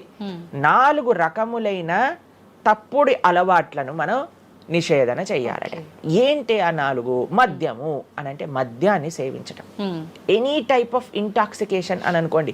సిగరెట్లు కానీ, మందు కానీ, గుట్కా, మానిక్ చంద్, పాన్, ఇంకేమంటారు టొబాకో, ఇవన్నీ డ్రగ్స్, ఇవన్నీ అసలు చెప్తూ ఉంటే మిగతా ఎనీ కైండ్ ఆఫ్ ఇంటాక్సికేషన్ దీన్ని పక్కన పెట్టాలి. ఓకే, మనం భక్తి మార్గంలో ముందుకెళ్ళాలి అని అంటే చెప్తున్నాను. 2 మద్యం పానం శ్రియ అసూన. జూదము ఇంతకుముందు జూదం ఆడుతూ ఉండేవారు, మనకు తెలుసు పాచికలాట అని అనేవారు. మహాభారతంలో యుధిష్ఠిర మహారాజు గారు ఆడినప్పుడు ఏమైంది వాళ్ళ జీవితంలో మనందరికీ తెలుసు. ఎన్ని కష్టాలు పడాల్సి వచ్చింది, ఆస్తంతా వెళ్ళిపోవాల్సి వచ్చింది, అరణ్యానికి పాలవ్వాల్సి వచ్చింది. చాలా మంది అడుగుతారు ఎందుకు మహాభారతం యుధిష్ఠిరుడు ఆడాడు. ఆయన ఆడి చూపించారు, అయ్యా ఆడితే ఈ పని అవుతుంది. మనందరికి ఎగ్జాంపుల్ సెట్ చేయడానికి ఆయన చేశారు. సరే, ఆయన చేసింది తప్ప కదా, ఆయన ఏం అనుభవించారో తెలుసు కదండి. మనం ఎందుకు చెయ్యాలి ఆ పని? ఇప్పుడు జూదం యొక్క విపరీతమైన కాన్సిక్వెన్సెస్ తెలుసా అండి. ఇప్పుడు బెట్టింగ్ గేమ్లని, IPL మ్యాచెస్ కి బెట్టింగ్స్ అని, లేదా ఏది వస్తే దానిపైన బెట్టింగ్లు పెట్టడం, అవి ఇవి ఎన్ని అప్లికేషన్స్ తయారైపోయి ఎన్ని ఒక యువతని ఒక తప్పుడు మార్గంలో పెట్టడానికి. అసలు మాకు అప్పుడప్పుడు మేము యూట్యూబ్ చూస్తాం కదండి ప్రవచనాలు వినడానికి, మా గురువు గారి ప్రవచనాలు వినడానికి మేము చూస్తుంటాం అనమాట. అప్పుడు వస్తుంది రమ్మీ సర్కిల్ అని యాడ్ వస్తుంది అనమాట. ఇప్పుడు పేరు చెప్తున్నారు ఎందుకు ప్రభుజీ అని మీరు అనుకోవచ్చు. ఎందుకంటే పెద్ద పెద్ద సినిమా యాక్టర్స్ వాళ్ళు ప్రమోట్ చేసేది రమ్మీ సర్కిల్ అని, మానిక్ చంద్ కంపెనీస్ని, గుట్కాలని, తర్వాత ఏవైతే అన్హెల్దీ ప్రోడక్ట్స్ కోక్ ఇలాంటివి ఏవైతే సాఫ్ట్ డ్రింక్స్ కూల్ డ్రింక్స్ ఉంటాయో వాటిని మీరు ఒక్కసారి ఆలోచన చేయండి. వాళ్ళు నిజమైన శ్రేయోభిలాషులా మనకి ఒక్కసారి ఆలోచన చేస్తే మనకు అర్థమవుతుందని. మొత్తం ఒక దగ్గర ప్రపంచం అంతా ఇవి తప్పు, ఇవి మీకు మంచిది కాదు అని మొత్తుకుంటుంటే మీరు ఎవరైతే మీరు హీరోయిన్ నా రోల్ మోడల్ అని అనుకుంటున్నారో వాడు మీకు నేర్పించేది ఏంటి అని అంటే, నువ్వు ఈ పేకాట ఆడు, నువ్వు గుట్కా తిను, నువ్వు కూల్ డ్రింక్ తాగు, నీ జీవితం ఏమైనా మాకు పర్వాలేదు. మేము ఎక్కడికి వెళ్ళినా నోరు నొప్పొచ్చేటట్టు అరిచి చెప్తున్నా, అయ్యా ఇవి మంచిది కాదు, మీరు మంచి మార్గంలో ఉండండి, ఆరోగ్యాన్ని జాగ్రత్తగా పెట్టుకోండి, మనసు జాగ్రత్తగా ఉండండి, ధర్మాన్ని ఆచరణ చేయండి అని మేము చెప్తుంటే, కానీ జనాలకి వీటిలలో ఇంట్రెస్ట్ లేదు. వీళ్ళకి నా రోల్ మోడల్ వాళ్ళు, నా రోల్ మోడల్ ఇది అని ప్రొద్దు నుంచి రాత్రి దాకా ఇన్స్టాగ్రామ్లో చూడటం, వాళ్ళగా మాట్లాడటం, వాళ్ళగా వస్త్రాలు వేసుకోవటం, వాళ్ళలాగా మేము కూడా వాళ్ళలాగా అవ్వాలి అని అనుకుంటే వాళ్ళు ఏం నేర్పిస్తున్నారు మీకు ఒక్కసారి ఆలోచన చేయండి. ఎంతమంది దేశంలో ఉండే యువత మొత్తం కూడా తప్పుడు మార్గంలోకి వెళ్తే మన భారతదేశ భవిష్యత్తు ఏం కావాలో ఒకసారి చెప్పండి. కాబట్టి ఫస్ట్ ఏమన్నా మనం ఇంటాక్సికేషన్, సెకండ్ గ్యాంబ్లింగ్ అని అంటారు, జూదం, ఏ ప్రకారమైన జూదమైనా సరే దాన్ని పక్కన పెట్టాలి. 3వది మాంసాహారాన్ని సేవించటం, ప్రాణిహింస చెయ్యకూడదు. భగవద్భక్తి మార్గంలో ముందుకెళ్ళాలి, భగవంతుని తెలుసుకోవాలి అని అంటే మనం లాస్ట్ టైం దీని గురించి మాట్లాడుకున్నాం, మనం ఎక్స్ప్లెయిన్ చేసాం అనమాట క్లియర్గా ఎందుకు మనం మాంసాహారాన్ని స్వీకరించకూడదు అని. అది భౌతికంగా మనకి మంచిది కాదు, ఆరోగ్యరీత్యా మంచిది కాదు, ఎమోషనల్గా మంచిది కాదు, ఎన్వైరన్మెంటల్గా మంచిది కాదు, స్పిరిచువల్గా మనకి మంచిది కాదు అని ఈ రీజన్స్ అన్ని చెప్పాం. అయితే నిన్నటి రోజున మాకు ఆ వీడియో పంపించారనమాట. సరే ఏమున్నాయబ్బా కమెంట్స్లో అని చదువుతుంటే చాలా మంది అన్నారు, రోజు ఈ వీడియో చూడటం వల్ల మేము మాంసాహారం తినడం మానేసాము, మాకు క్లారిటీ వచ్చిందని చాలా కమెంట్స్ ఉన్నాయి. కొంతమంది ఏం రాశారు తెలుసా అండి, మరి ప్లాంట్స్కి, మరి ఆకుకూరలకి, తర్వాత మనం పండించే మొక్కలకు కూడా ప్రాణం ఉంది కదా అని. మీకు ఒక విషయం చెప్తాను, చాలా మంది ఈ ఆర్గ్యుమెంట్స్ చెప్తారండి, నాన్ వెజిటేరియన్ మానేసేయండి అని అంటే, మరి మీరు జీవహింస చేయట్లేదా, మీరు కూడా మొక్కల్ని కట్ చేస్తున్నారు కదా అని అడుగుతారు. ఇప్పుడు దానికి 2-3 విషయాలు మీకు ప్రస్తావన చేస్తాను. ఒకటి, మీరు పాలకూరని, గోంగూరని, తోటకూరని కొయ్యడానికి వెళ్ళినప్పుడు అది గట్టిగా అరుస్తూ చంపేయకు నన్ను, ఏదో ఒక రక్తం కారటం, అది ఇలా గార్లో ఎగరటం, ఇలాంటివి చేస్తుందా అండి? లేదు. ఎప్పుడైనా మీరు ఆపిల్ పండుని కొయ్యడానికి వెళ్ళినప్పుడు ఆపిల్ పండుని ఇలా అనగానే దాంట్లో నుంచి రక్తం చెట్టులో నుంచి దారాలుగా కారుతుంటుందా అండి? అదేమైనా గట్టిగా అరుస్తుందా అని కొంతమంది అంటారు, అది అరుస్తుంది మనకి వినిపించదు. మనకి ఒకసారి అర్థం చేసుకోవాలి, ఒక ప్రాణికి ఒక వెల్ డెవలప్డ్ కాన్షియస్నెస్ ఉన్న వ్యక్తికి లేదా ఒక పర్సనాలిటీకి లేదా ఒక ప్రాణికి లేదా ఒక ప్లాంట్కి ఏంటి వ్యత్యాసము అనేది మనం తెలుసుకోవాలి. దాంతోపాటు ఇంకొక విషయం చెప్తాను, మరి ప్లాంట్స్ని తినచ్చు యానిమల్స్ని తినకూడదు అని ఏంటి ప్రమాణము అనంటే భగవంతుడు మనకి ఈ విషయాన్ని ప్రస్తావన చేశారు. స్వామి మనకి ఈ విషయాన్ని ఉపదేశం చేశారు. అయ్యా, నువ్వు కేవలం శాకాహారాన్ని మాత్రమే తినవచ్చును, సాత్విక ఆహారాన్ని మాత్రమే తినవచ్చును. ఎక్కడ చెప్పాడు భగవంతుడు? పత్రం పుష్పం ఫలం తోయం యోమే భక్త ప్రయశ్చతి. పత్రం పుష్పం ఫలం తోయం. నువ్వు ఫలములను, తర్వాత ఆకులను, నీటిని, పాలను, వీటితో సంబంధించినవి ఏవైనా సరే తయారు చేయొచ్చు, భగవంతుడికి నివేదన చేయొచ్చు, స్వీకరించవచ్చు. కాబట్టి మన శాస్త్రములు దేన్నైతే అక్సెప్ట్ చేశాయి, ఇప్పుడు చెప్పాయనుకోండి, సరే ఈ ప్లాంట్స్లలో కూడా ప్రాణం ఉందయ్యా, ప్లాంట్స్ కూడా తినకు అని అంటే ఏం చేస్తామండి? గాలిని పీల్చుకుంటామా? సన్లైట్ తో బతుకుతామా మనం? ఏమన్నా ప్లాంట్స్ బతికినట్టుగా? అవును, ఏదో ఒకటి కావాలి కదా ఆహారం. కాబట్టి అన్నిటికంటే లీస్ట్ హింస, అహింస అంటే అన్నిటికంటే లీస్ట్ హింస ఎక్కడ ఉంటుందో అది. కాబట్టి మనకి శాస్త్రం ఆమోదన చేసింది, నువ్వు ఈ ఏవైతే హర్బివోరస్ అని అంటారు చూడండి, ఏవైతే పశుపక్షాదులు కాకుండా ఏవైతే మొక్కలు ఉంటాయో, ఏవైతే ధాన్యం ఉంటుందో, ఏదైతే ఫలములు ఉంటుందో దాన్ని స్వీకరించు అని. తర్వాత రెండో ఆర్గ్యుమెంట్ ఏం చేస్తారు తెలుసా అండి? నాన్ వెజిటేరియన్ అనగానే మనం కానీ తినకపోతే వాటి పాపులేషన్ మొత్తం పెరిగిపోయి పెరిగిపోయి పెరిగిపోయి పెరిగిపోయి మనల్ని చంపేస్తుంది. అయ్యా, నువ్వొక్కడు మారటం చేత ఏమీ అవ్వదు. అవును, మొత్తం మారిపోదు. ప్రపంచం ఎలా వెళ్తుందో కొంతమంది మూర్ఖులు ఉంటారు, ఎంత చెప్పినా మారని వాళ్ళు వాళ్ళ పని చేసుకొని ఇవ్వండి అంతే. భగవంతుడు బ్యాలెన్స్ ని తయారు చేశారండి, ఆ భగవంతుడు ఆ బ్యాలెన్స్ ని క్రియేట్ చేస్తారు. నువ్వు ఆ ధర్మాన్ని ఆచరించకుండా ఉండు. కాబట్టి 3 చూసాం ఏంటి? మద్యం, పానం, శ్రియ, సూన. ఒకటి intoxication, gambling, meet eating. Last Prabhuji ఒక చిన్న డౌట్, ఇప్పుడు మాంసాహారం తినొద్దు మన శాస్త్రంలో ఎక్కడ తినమని చెప్పలేదు అని అన్నారు కదా, మరి గ్రామ దేవతలకి కోళ్ళు, మేకలు ఇలాంటివన్నీ బలిస్తుంటారు కదా, మరి అది ఎక్కడ ఉంది అసలు? మీరు అమ్మవారిని జగన్మాత అని పిలుస్తారు తెలుసా? మీరు ఎప్పుడైనా అంటారా? అమ్మ అంటారు, అంతేనా? ఒక తల్లికి, ఒక తల్లితనంలో మీరు కూడా మదర్ కదండి, మీ పిల్లలకి ఏదైనా ఒక చిన్న బాధ కలిగితే మీరు ఓర్చుకోగలుగుతారా చెప్పండి? అస్సలంటే అసలు అలాంటి ప్రస్తావనే తేయకూడదు ప్రభుజీ అని అంటారు. అవును, అంతేనా కదా? మరి జగన్మాత అని మనం అంటున్నప్పుడు ఆ జగత్తుకి తల్లి, జగత్తు మొత్తం అని అంటే ఆ పక్షి, ఆ ప్రాణి కూడా అదే జగత్తులో పుట్టిందే కదా, అంటే ఆ ప్రాణికి కూడా ఆవిడే కదా తల్లి. ఆ తల్లి ముందు మనం ఇలాంటి పనులు చేస్తే అమ్మకి నచ్చుతుందా, నచ్చదా చెప్పండి? నచ్చదు. కాబట్టి ఇవన్నీ ఎక్కడొచ్చాయి అని అంటే మధ్యలో ఎక్కడో ఒక చోట కొన్ని తప్పుడు ఆచరణలన్నీ కూడా మన లోపలికి దూసుకొచ్చేసాయి అన్నమాట. కానీ బలి అనేది ఎప్పుడు ఇవ్వకూడదు. సాత్వికమైన ఆరాధన అన్నిటికంటే శ్రేష్టమైన ఆరాధన. ఈ బలులు ఇవ్వటం వీటన్నిటిని తామసీక ఆరాధన అని అంటారు. కాబట్టి మనము ఎంతైతే మీరు బలి అంటే ఏంటో తెలుసా అండి? ఏదో ఒకటి సమర్పణ చేయటము. సమర్పణ చేయటాన్ని, దాంట్లో ప్రాణిని సమర్పణ చేయటం కంటే మనకుండే అహంకారాన్ని సమర్పణ చేస్తే అమ్మవారు ఇంకా ఆనందిస్తారు. మన దగ్గర ఉండే దంభాన్ని సమర్పణ చేసేస్తే, బలిచ్చేస్తే ఇంకా ఆనందంగా ఉంటారు. దంభము అని అంటే గర్వం. అహంకారము, దంభము, ఈ రెండిట్లో వ్యత్యాసం ఏంటో తెలుసా అండి? గర్వము అని అంటే మనం చేసిన దానికి మనం గర్వపడటం అనమాట. నేనే చేశాను, నా అంతటి వాడు లేడు. దంభము అంటే చెయ్యని దానికి కూడా గర్వపడడం. కాబట్టి మనకుండే అభిమానాన్ని, మనకుండే ఆ లోభాన్ని, వీటన్నిటిని అమ్మవారికి సమర్పణ చేయండి, ఇంకా మంచి, ఇంకా ఆనందిస్తారు. అందుకే మనం తల నీలాలు ఇస్తాం. చాలా మందికి తెలియదు అసలు దేవుడు ఏం చేసుకుంటాడండి మన జుట్టుని, డాండ్రఫ్ తోటి ఉన్న జుట్టుని. దేవుడికి ఎందుకు సమర్పణ చేయాలి మనం తల నీలాలు అని అంటే, అయ్యా నేను జుట్టు ఉంటే ఎప్పుడు కూడా ఇలా ఇలా ఇలా హెయిర్ స్టైలింగ్ చేసుకుంటూ నేనేదో చాలా హ్యాండ్సమ్ మ్యాన్, చాలా హ్యాండ్సమ్ ఉమెన్ అనుకుంటూ ఉంటారు కదా అందరు కూడా. అయ్యా, నా యొక్క ఆ సెల్ఫ్ కాన్షియస్నెస్ ని సమర్పణ చేస్తున్నా నీ దగ్గర. మనం గుడికి వెళ్ళి కొబ్బరికాయ కొడతాం. కొబ్బరికాయ ఎందుకు కొడతామండి? మనం కూడా అలాంటి హార్టెడ్ వ్యక్తులం అనమాట. మనకు కూడా ఆ గర్వంతో మనం కూడా అంత పైనుండే షెల్ ఉంటుంది కదా, ఎంత హార్డ్గా ఉంటుంది. కానీ ఎప్పుడైతే అది పలగొట్టేస్తామో అప్పుడు లోపల మంచి తీయటి నీరు మనకి దొరుకుతుంది. కొబ్బరి ఎంత స్వీట్గా ఉంటుంది అది మనకు కలుగుతుంది.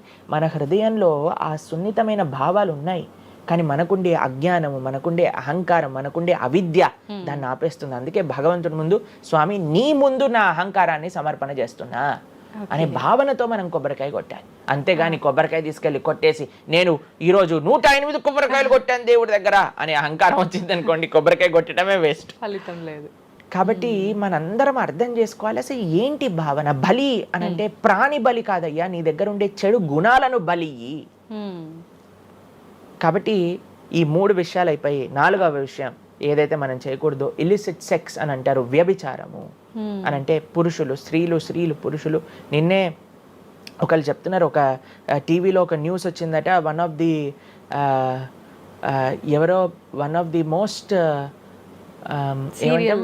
ఫేమస్ యాక్టరో లేదా ఇంకెవరో వాళ్ళ హస్బెండ్ని వేరే స్త్రీలతో పాటు పట్టుకున్నారు అని మాకు ఒక న్యూస్ నిన్న ఒకళ్ళు చెప్తున్నారు అనమాట. అంటే వాళ్ళు ఏం చెప్పారంటే నాకు, ప్రభుజీ సమాజంలో ఇలాంటివి ఎన్నో కేసులు వస్తున్నాయి ప్రభుజీ, ఈ మధ్యలో న్యూస్లో ఇలాంటివి అయితే తరచుగా మనం చూస్తూ ఉన్నాము, కాబట్టి ఈ సమాజం ఎటువైపు వెళ్తుందో తెలియట్లేదు ప్రభుజీ అని అంటే మేము వాళ్ళకి చెప్పాం, సమాజాన్ని ఎందుకు ఇటువైపు నడుస్తుంది అని అంటే మనం చూపించే విషయాలు అలా ఉన్నాయి, చూపించే సినిమాలు అలా ఉన్నాయి, చూపించే సీరియల్ అలా ఉన్నాయి, చూపించే ఆదర్శమైన వ్యక్తులు అలా ఉన్నారు. మనం ఎవరైతే హీరోలు అనుకుంటున్నామో వాళ్ళు ప్రొద్దున లేస్తే విడాకులు తీసుకొని ఇంకొకరిని పెళ్లి చేసుకొని, విడాకులు తీసుకొని ఇంకొకరిని పెళ్లి చేసుకొని, ఇలాంటివి చూస్తుంటే మనం కూడా అది నార్మలైజ్ అయిపోయింది మన భారతీయ సంస్కృతిలో. కానీ ఎక్కడైతే ధర్మం ఉంటుందో, రాముడు ఆదర్శంగా ఉన్న వ్యక్తి ఎప్పుడు అలాంటి తప్పు చేయలేదండి. ఎందుకంటే రాముడు ఏకపత్ని వ్రతుడు. ఎంత కమిట్మెంట్ ఉండాలి భార్య పట్ల, భర్తకు కూడా అలానే అండి. ఇప్పుడు ఒకళ్ళు తప్పు అంటే ఇప్పుడు చాలా మంది అనుకుంటారు ఇది ఎత్తి పురుషులకే వర్తించింది అని. పురుషులకు ఎంతైతే వర్తిస్తుందో అంతే స్త్రీలకు కూడా వర్తిస్తుంది, స్త్రీలకు ఎంతైతే వర్తిస్తుందో అంతే పురుషులకు కూడా వర్తిస్తుంది. కాబట్టి ఈ 4 చాలా జాగ్రత్తగా ఉండాలి. పరస్త్రీ సంఘము, పరపురుష సంఘం, వీటి నుంచి చాలా జాగ్రత్తగా ఉండాలి. ఈ 4 కానీ మనం ఆచరించగలిగితే మన జీవితంలో, చెయ్యకూడనివి 4, చెయ్యాల్సినవి 4.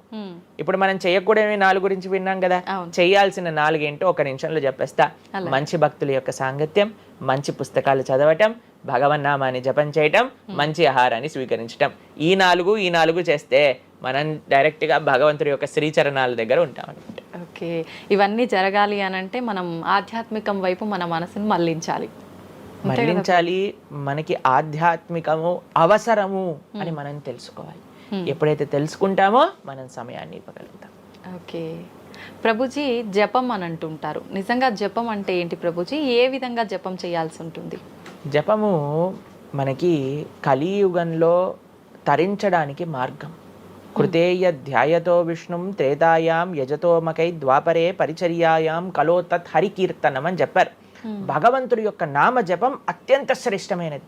కృష్ణుడు భగవద్గీతలో ఏం చెప్తారో తెలుసా అండి, అన్నిటికంటే గొప్ప యజ్ఞం, యజ్ఞములలో నేను ఒక యజ్ఞాన్ని అని చెప్తారు. ఏ యజ్ఞం తెలుసా? యజ్ఞానాం జప యజ్ఞోస్మి అని భగవంతుడు చెప్తారు.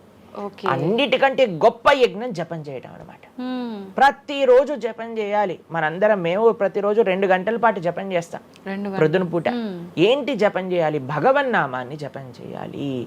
భగవన్నామము అత్యంత సులభంగా మనల్ని భగవంతుడి యొక్క కృపని తెచ్చిపెడుతుంది, భగవంతుడి యొక్క రియలైజేషన్ మనకిస్తుంది అనమాట. అందుకే హరిర్నామ హరిర్నామ హరిర్నామేవ కేవలం కలోర్నాస్తేవ గతిరన్యదా అని చెప్పారు. అన్నిటికంటే శ్రేష్టమైనది ఎటువంటి రూల్స్ అండ్ రెగ్యులేషన్స్. ఇప్పుడు కొంతమంది అనుకుంటారు జపం అంటే చాలా రూల్స్ ఉండాలి, అది చేయాలి ఇది చేయాలి అని. ఏం లేదు, చక్కగా శుచిగా ఉండండి, శుభ్రంగా ఉండండి, భగవంతుడి ముందు దీపం పెట్టండి, కూర్చోండి, ఒక జపమాల పట్టుకోండి. హరే కృష్ణ కృష్ణ కృష్ణ హరే హరే, హరే రామ రామ రామ హరే హరే. సింపుల్ మంత్రం, ఎవరైనా చేయొచ్చు, ఎటువంటి కాంప్లికేషన్స్ లేదు. ఏ స్థితిలో ఏ అవస్థలో ఉన్న వాళ్ళైనా సరే చక్కగా జపం చేయొచ్చు. ఎటువంటి నియమాలు లేదు. ఎప్పుడైనా సరే చక్కగా భగవన్ నామానికి నియమం లేదు, మంత్రాలకి నియమాలు ఉన్నాయి, కానీ ఇది భగవన్ నామం. ఇటువంటి నామాన్ని కానీ మనం హరినామం అని అంటారు దీన్ని. ఈ హరినామాన్ని కానీ చక్కగా జపం చేయగలిగితే మనకి బ్రహ్మాండమైన ఫలితాలు, ఆ భగవంతుడి యొక్క కృప మనం ఎక్స్పీరియన్స్ చేయగలుగుతాం మన జీవితంలో. ఇప్పుడు మీరు చూడండి, నోట్లు ఎప్పుడైనా మనం లెక్క పెట్టామనుకోండి, ఎలా లెక్క పెడతారు తెలుసా? ఇలా 1 2 3 4 5 6 7 8 9 10 అని లెక్క పెడతారు, అంతేనా? ఏదైతే నోట్లు లెక్క పెట్టేటప్పుడు ఎప్పుడు మనం బయటికి లెక్క పెడతాం, ఎందుకంటే ఇది ఎప్పుడు బయటికి వెళ్ళేదే. కానీ జపం చేసినప్పుడు ఎలా లెక్క పెడతారో తెలుసా అండి? మీరు జపం చేస్తుంటే హరే కృష్ణ కృష్ణ కృష్ణ హరే హరే, హరే రామ రామ రామ హరే హరే అని లోపలికి అంటాం మాలని.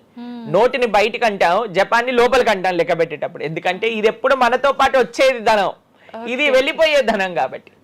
కాబట్టి శాశ్వతంగా మన లోపలతో వచ్చే ధనం, జన్మాంతరాలకు కూడా మనల్ని ఉద్ధరింపజేసే ధనం ఏదన్నా ఉంటే అది భగవన్నామ జపం. నిజంగా ఎంత మంచి మాట ప్రభుజీ. అసలు ఈ లాజిక్ అర్థమే కాలేదు ఎప్పుడు మాకు. మీరు చెప్పేదాకా ఇంత లాజిక్ ఉంది అని అనిపించలే. చాలా మంచి మాట ప్రభుజీ. మంచిగా చెప్పాం. ప్రతి ఒక్కళ్ళు చిన్న పిల్లల నుంచి, మా దాంట్లో మా గ్రూప్ లో మీరు చూస్తే చిన్న చిన్న పిల్లల నుంచి వృద్ధుల వరకు అందరు జపం చేస్తారు. అంతెందుకండి, మీరు చూస్తారు హరే కృష్ణ భక్తులు దేశ విదేశాల నుంచి ఉన్న వాళ్ళందరూ జపమాల పట్టుకొని జపం చేసే వాళ్ళని మనం చూడట్లేదు. కాబట్టి మనకి ఎందుకు జపం రాదు? టైం వస్తుంది, టైం ఉంది. ఎక్కడెక్కడ టైం వేస్ట్ చేస్తున్నామో తెలుసుకుంటే ఎక్కడ దాన్ని యూటిలైజ్ చేయాలో తెలుస్తుంది. సమయంతో పని ఉందా ప్రభుజీ? ఏ సమయంలో అయినా ఏ సమయంలో అయినా చేసుకోవచ్చు, కానీ ప్రొద్దున పూట చేస్తే అత్యంత శ్రేష్టమైన. ప్రొద్దున పూట మనం త్వరగా లేసి, త్వరగా స్నానం చేసి, త్వరగా జపం చేసుకోగలిగితే ఆ రోజంతా బ్రహ్మాండంగా ఉంటుంది. ధ్యానం కూడా చేస్తుంటారు చాలా మంది. జపానికి ధ్యానానికి వ్యత్యాసం ఏంటి? మనము భగవన్నామ మంత్రాన్ని, నామాన్ని జపం చేస్తూ భగవంతుడి గురించి ధ్యానం చేయాలి. ఓకే. ఇప్పుడు జస్ట్ ధ్యానం, చాలా మంది మాకు కంప్లైంట్ చేస్తుంది, ఇప్పుడు ధ్యానం చేస్తే మనసు నిలకడగా ఉండట్లేదు, మనసు ఎక్కడికి వెళ్ళిపోతుంది, అక్కర్లేని ఆలోచనలు వస్తున్నాయి. ఇప్పుడు చూడండి, పిల్లవాడు అటు ఇటు ఇటు అటు కదులుతున్నాడు అనుకోండి, ఇంట్లో ఏయ్ అనగానే అయిపోతారు. అలా మన మనసు కూడా అటు ఇటు ఇటు అటు కదులుతూ ఉంటుంది. కానీ ఎప్పుడైతే మనం మంత్రంతో ధ్యానం చేస్తామో అప్పుడు మనసు ఇలా వెళ్ళిపోయింది అనుకోండి పక్కకి, హరే కృష్ణ అనగానే ఆ మనసు వచ్చేస్తుంది, వామ్మో వీడు కాన్షియస్ గా ఉండండి నేను అటు ఇటు వెళ్తుంటే. కాబట్టి మనసు కూడా మనం ఆ నామం పట్ల మనం ధ్యానం చేయొచ్చు. ఎప్పుడైతే మనం నామాన్ని మంచిగా జపం చేస్తామో ఆ నామంలోంచే భగవంతుడి యొక్క రూపం, గుణం, లీల అవన్నీ కూడా ప్రకాశితం అవుతాయి. కానీ ఫస్ట్ మనం ధ్యానం నామం పైన పెట్టాలి. మన ఉచ్చారణ కరెక్ట్గా ఉందా, మనం చక్కగా ఆ నామాన్ని వింటున్నామా, దీనిపైన ధ్యాస ఉండాలన్నమాట. నిజంగా చాలా మంది ధ్యానం చేసేటప్పుడు ఆ ఏకాగ్రత అనేది రావట్లేదు, ఎన్నిసార్లు ప్రయత్నించినా అంటుంటారు కదా ప్రభుజీ. ఏం చేయాలంటారు ఆ ఏకాగ్రత రావాలంటే? ప్రాక్టీస్ చేయాలి. అభ్యాసేనతు కౌంతేయ, అభ్యాసం చేయాలి. ఇదేదో చాలా మంది ఏం చేస్తారు తెలుసా అండి, ప్రభుజీ నేను 3 రోజుల నుంచి జపం చేస్తున్నా కానీ నాకు ఆ రుచి కలగట్లేదు. అయ్యా 300 కోట్ల జన్మలు తీసుకున్నాం మనము, ఆ జన్మాంతరాల్లో ఉండే వాసనలు ఉన్నాయి కదా, కొద్దిగైనా మనం సమయం ఇవ్వాలి భగవంతుడి యొక్క నామం. ఇప్పుడు మురికి పట్టిన ఒక క్లాత్ ఉందనుకోండి, ఇంకులో ముంచేసిన క్లాత్ ఉందనుకోండి, దాన్ని ఇచ్చాను అనుకోండి, ఇప్పుడు ఒక్క ఉతుకుల్లో పోతుందా ఇంకంతా? ఒక ఉతుకు తర్వాత ఇంకో ఉతుకు తర్వాత ఇంకో కొద్దిగా వెళ్తూ ఉంటుంది, కొద్దిగా వెళ్తూ ఉంటుంది. కొన్నిసార్లు మనకి ఫస్ట్ 3-4 వాషెస్లో తెలియదు అసలు పోయిందా లేదా. పోతుంది కానీ మనకు అంత ఎవిడెంట్గా కనిపించదు. కానీ 10, 15, 20, 30 సార్లు అయ్యాక తెలుస్తుంది. 100 సార్లు అయ్యాక మళ్ళీ మనకి తెల్లగా ఆ క్లాత్ బయటికి వచ్చేస్తుంది. అలానే మనం కూడా ప్రయత్నం చేస్తూ ఉండాలి. ఇన్ని జన్మలు మనం మాయకి ఇచ్చేసి ఒక జన్మలో 3 రోజులు మనం భగవన్నామాన్ని జపం చేసి ఇప్పుడు నాకేం కలగలేదు అని అంటే ఎలా చెప్పండి? ఆ నిష్ఠ, ఆ సిన్సియారిటీ ఇవ్వాలి టైం మనకి. ఎలాగైతే మీరు టైం దీనికి ఇచ్చారో అలానే టైం భగవంతుడు కూడా ఇవ్వాలి. తప్పకుండా ఆ ప్రాసెస్లో తప్పులేదు. మన సిన్సియారిటీ, ఎంత సిన్సియర్గా మనం చేస్తే అంత తొందరగా మనకు కృప అనేది లభిస్తుంది. ఓకే ప్రభుజీ, పునర్జన్మలు అని అంటుంటారు. పునర్జన్మలు ఉంటాయా? ఇందాక మీరు చెప్పినట్టు ఎన్నో జన్మల వాసనలు మనకి ఈ జన్మలో కూడా అవి ఉంటాయి అని చెప్పన్నారు కదా, ఆ వాసనలకు సంబంధించిన ఆ లైఫ్ని మళ్ళీ ఈ జన్మలో మనం అనుభవిస్తామా? తప్పకుండా. మీరు అంతెందుకండి, మీరే ఎన్నోసార్లు మీ జీవితంలో కొంతమందిని కలిసి ఉంటారు, వాళ్ళు చెప్తారు ఇది ఈ జన్మలోంచి కాదు, పక్కా వీడి పోయిన జన్మలోదే ఈ లక్షణం. ఎందుకంటే చాలా మంది అంటారు మా ఇంట్లో ఎవరండి ఇలా ఉండరండి కానీ వీడికొక్కటే ఈ గుణం వచ్చింది అని అంటూ ఉంటారు. మనం చాలాసార్లు చూస్తాం చిన్న పిల్లలకి, వాళ్ళకి మనకు నేర్పించకుండానే ఒక టాలెంట్ వచ్చేస్తుంది. వాళ్ళు ఆ విధంగా నేను మొన్న బృందావనం వెళ్ళినప్పుడు మేము చూసాం, అక్కడ చిన్న పిల్లవాడండి, నాకు తెలిసి 3-4 సంవత్సరాలు ఉంటాయి, 250 కంటే ఎక్కువ ట్యూన్లలో హరే కృష్ణ మంత్రాన్ని పాడుతున్నాడు ఆయన. వాళ్ళ పేరెంట్స్ని అడిగాం, అయ్యా ఎలా నచ్చింది? ప్రభుజీ మేమేం తెలియదు ప్రభుజీ, చిన్నప్పటి నుంచి హార్మోనియం దగ్గరికి వెళ్ళి టిక్ టిక్ టిక్ టిక్ అనేవాడు, వాడే పాడుతున్నాడు, వాడికి మొత్తం హార్మోనియం ఎవ్వరు నేర్పించలేదు, వాడే పాడుతున్నాడు అని. అలా ఎన్నో, మీరు డాక్టర్ ఐన్ స్టీవెన్సన్ మీరందరూ ఇంటర్నెట్ ఉంది కదా, మీ అందరికి ఫోన్లు ఉన్నాయి కదా, డాక్టర్ ఐన్ స్టీవెన్సన్ అని నొక్కండి. 2500 కంటే ఎక్కువ కేసుల పైన ఆయన రీసెర్చ్ చేశారు. రీఇన్కార్నేషన్, పునర్జన్మ కలిగిన కేసెస్లో అనమాట. కాబట్టి మీరు జస్ట్ రీఇన్కార్నేషన్ కేసెస్ అని మీరు యూట్యూబ్లో టైప్ చేస్తే ఎన్నో వస్తాయి మీకు. కాబట్టి పునర్జన్మ ఉన్నది. పునర్జన్మ సిద్ధాంతాన్ని ప్రస్తావన చేసి వాటిని నమ్మకం ఉన్న వాళ్ళే సనాతన ధర్మానికి సంబంధించిన వాళ్ళు అనమాట. కాబట్టి ఏది కూడా మనకి స్పాంటేనియస్గా రాదు, అంతా కూడా కర్మ. Whatever we do that comes around అనమాట. కాబట్టి ఈ పునర్జన్మ సిద్ధాంతం అనేది తప్పకుండా ఉన్నది. పునర్జన్మ ఉంటుంది. జన్మ జన్మాంతరాల వాసనలు అనేవి ఉంటాయి. ఎప్పుడైతే మనం ఆధ్యాత్మిక సాధన, ఎప్పుడైతే మనం భగవద్భక్తి చేస్తామో ఆ వాసనలన్నీ కూడా తొలగిపోతాయి. మనం చక్కగా మంచి ధార్మికమైన వ్యక్తిలా మనం మళ్ళీ మారచ్చు అనమాట. ప్రభుజీ, పునర్జన్మ ఉంటుంది అని అనుకున్నాం మనం. అయితే పునర్జన్మ అంటే అంతకుముందు జన్మకు సంబంధించిన పాపం పుణ్యం ప్రతి ఒక్క దాని ప్రభావం ఈ జన్మలో ఉంటుందంటారా ప్రభుజీ? తప్పకుండా. చాలా మంది అంటారు, ప్రభుజీ వాళ్ళు ఇంత పిచ్చి వాళ్ళు కానీ ఇంత ఆనందం ఎందుకు వస్తుంది అని అంటే, వాళ్ళు గత జన్మలో చేసిన పుణ్యం ఇప్పుడు వాళ్ళకి వస్తుంది, ఈ జన్మలో చేసే పాపం మళ్ళీ వస్తుంది. ఎవరు కూడా ఎస్కేప్ అవ్వలేరండి.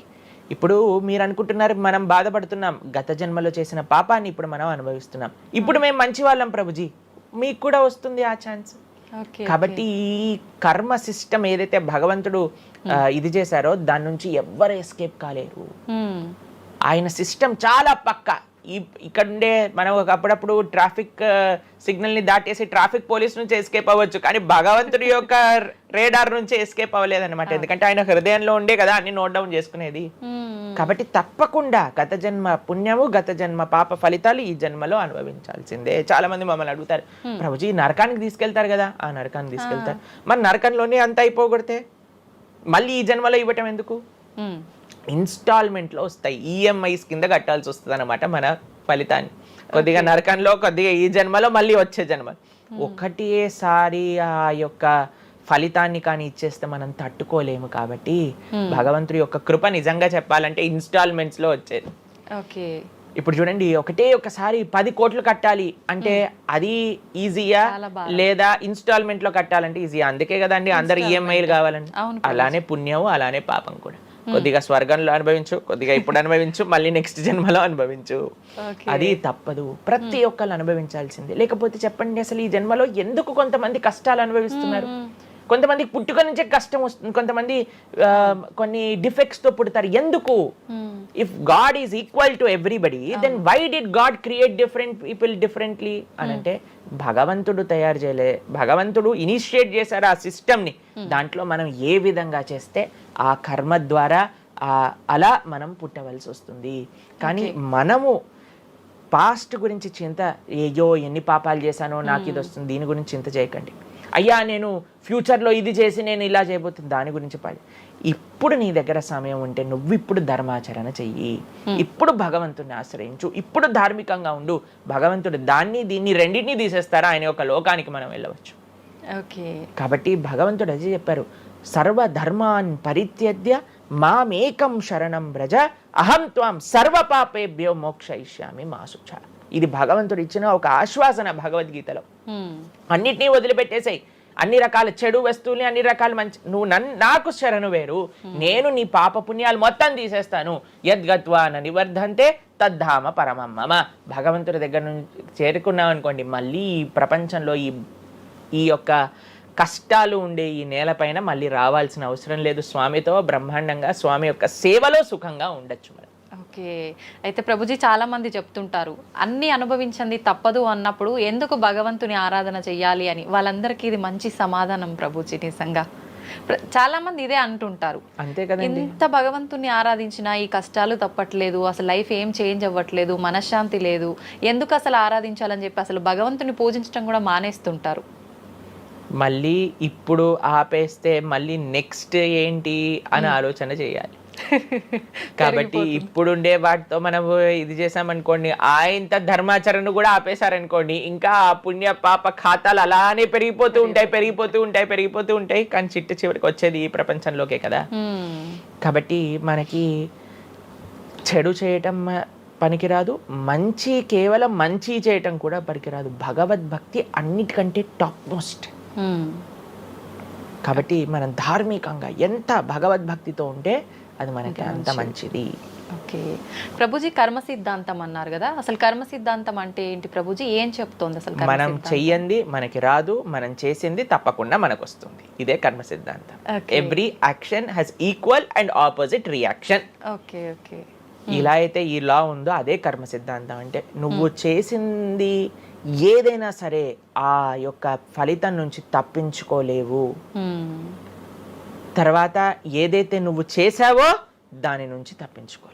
మంచి అయినా చెడైనా, మొన్న అయింది నీకు ఈ రోజు వస్తుంది, ఈ రోజు చేసిన దానికి రేపు వస్తుంది. ఇదే కర్మ సిద్ధాంతం అంటే. కాబట్టి ఎప్పుడు ఇది మన మనసులో ఉండాలి. అరే ఈ రోజు నాకు ఏదైనా బాధ ఉంటే నేను ఏదో చేశానేమో, కాబట్టి ఏదో చేశాము అయిపోయింది, ఈ రోజు ఈ కష్టం వచ్చింది, కృష్ణ నువ్వు నాకు శక్తినివ్వు ఈ కష్టాన్ని ఎదుర్కోవడానికి. ఇప్పటి నుంచి నేను ఇలానే మంచిగా ఉంటాను, ఎప్పుడూ అధర్మం వైపు వెళ్లకుండా ఉంటాను, స్వామి నువ్వే రక్ష అని ఆ ధర్మ చింతన ముందుకు తీసుకెళ్ళటం. ఇప్పుడు కానీ మనం ఆ ధర్మ సంకల్పం చేసుకుంటండి రేపటి రోజున. మరి చాలా మంది అంటే రేపు ఎవరు చూసారో లేదో, అయ్యా రేపు ఎవరు చూసారో లేదో అని కానీ మీ పిల్లవాడు చెప్పి నేను ఇప్పుడు కష్టపడను, రేపు నాకు ర్యాంక్ వచ్చాక నాకు ప్లేస్మెంట్ వస్తుందో లేదో నాకేం గ్యారంటీ ఉంది కాబట్టి నేను చదవను అన్నాడు అనుకోండి, ఏం చెప్తారు మీరు?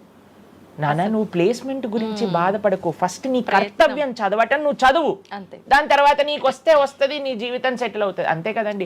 మనం కూడా లేదు రేపు ప్రొద్దున ఎవరు చూసారు స్వర్గాన్ని నరకాన్ని కాబట్టి నేను ఇప్పుడు ధర్మాచరణ చెయ్యను అని అంటే మీ పిల్లవాళ్ళు కూడా ఎక్కడైతే చదవను అని అంటారో అలానే మనం కూడా తయారవుతాం. చాలా మంది అండి పెద్దవాళ్ళు పిల్లలకి మాత్రం మంచి నీతులు చెప్తారు, కానీ వాళ్ళ దగ్గరకు వచ్చేసరికి వాళ్ళు ఆచరించడానికి రెడీగా ఉంటారు అనమాట. కాబట్టి మీరు ఒక్క విషయాన్ని ఆలోచించండి, మీరు ఏం చెప్తున్నారో అది మీరు ఫాలో అవుతున్నారా? పెద్దలు ఫాలో అవుతేనే అది పిల్లలు ఆచరిస్తారు, లేకపోతే ఆచరించరు. పిల్లలకి స్కూల్ ఎలానో మనకి భగవంతుడి యొక్క సృష్టి చేసిన ఈ ధర్మం అలాంటిది.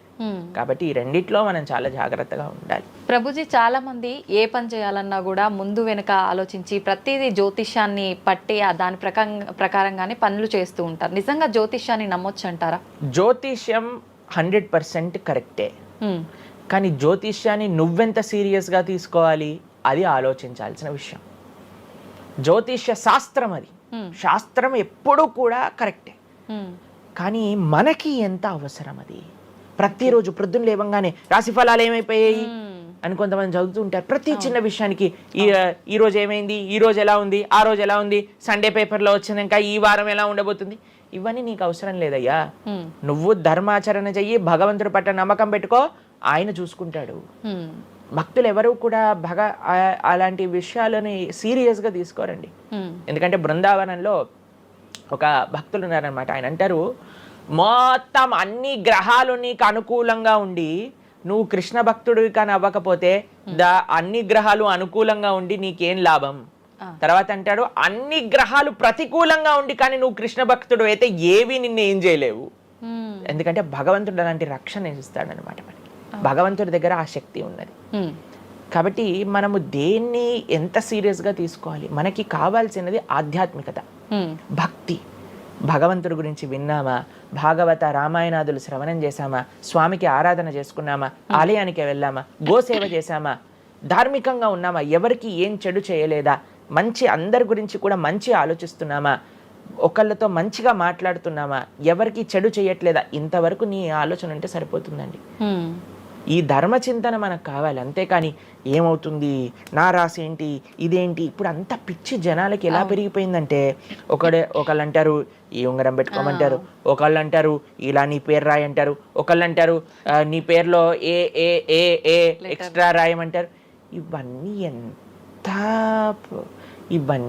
ఏంటి మారిపోయాయి? ఇవన్నీ మార్చుకొని నీ ఆచరణ కానీ మారకపోతే, నీ థింకింగ్ కానీ మారకపోతే, నీ ధర్మం పట్ల ఉండే అనిరుక్తి కానీ పెరగకపోతే ఇవన్నీ చేసి ఏం లాభం? కాబట్టి మనం ఎసెన్స్ ఆఫ్ ధర్మ భగవంతుడి ఆరాధన. సవై పుంసాం పరో ధర్మో యతో భక్తిర్ అదోక్షజే. అటువంటి స్వామిని ఆశ్రయించటంలో మన టైం పెట్టాలి, కానీ ఇలాంటి చిన్న చిన్నవి చూసుకోవటం, వీటి కోసం మనం సమయాన్ని వేస్ట్ చేసుకోవటం మంచిది కాదు. జ్యోతిష్యం కరెక్టా? 100% కరెక్ట్. నీకెంత కావాలి అది నువ్వు ఆలోచన చేసుకో. పెళ్లి చేసుకోవాలి, గృహ ప్రవేశం చేసుకోవాలి, ఏదైనా పెద్ద ఉంటే అప్పుడు మీరు చూడాలి ముహూర్తం, వివాహం చేసుకోవటం కానీ లేదా ఏమంటాం మన గృహ ప్రవేశాది పెద్ద పెద్ద కార్యములకి చూసుకొస్తే ప్రతిరోజు, ప్రతి క్షణం, ప్రతి వారం, ప్రతి నెల చాలా మందికి పొద్దున్నే చూడండి అసలు రోజు గడవదు. ఇలాంటి పిచ్చి పనులు ఆపాలి. ఫస్ట్ ప్రొద్దున పూట లేచి భగవంతుడి దగ్గరికి వెళ్ళి భగవంతుడికి నమస్కారం చేసి జపం చేసుకొని ధ్యానం చేసుకొని ఆలయానికి వెళ్ళి దర్శనం చేసుకొని భగవత్ చింతనలో ఉండండి. రోజులో ఏ కష్టం వస్తుందో దాన్ని ఎలా ఎదుర్కోగల ఆ శక్తిని వస్తుంది. అంతేగాని ఏమున్నాయి రాశి ఫలాలు చదవటం వల్ల ఏం అవ్వదండి. కాబట్టి సొల్యూషన్ పైన కాన్సన్ట్రేట్ చేయండి, ప్రాబ్లం కోసం విశ్లేషణ చేయకూడదు.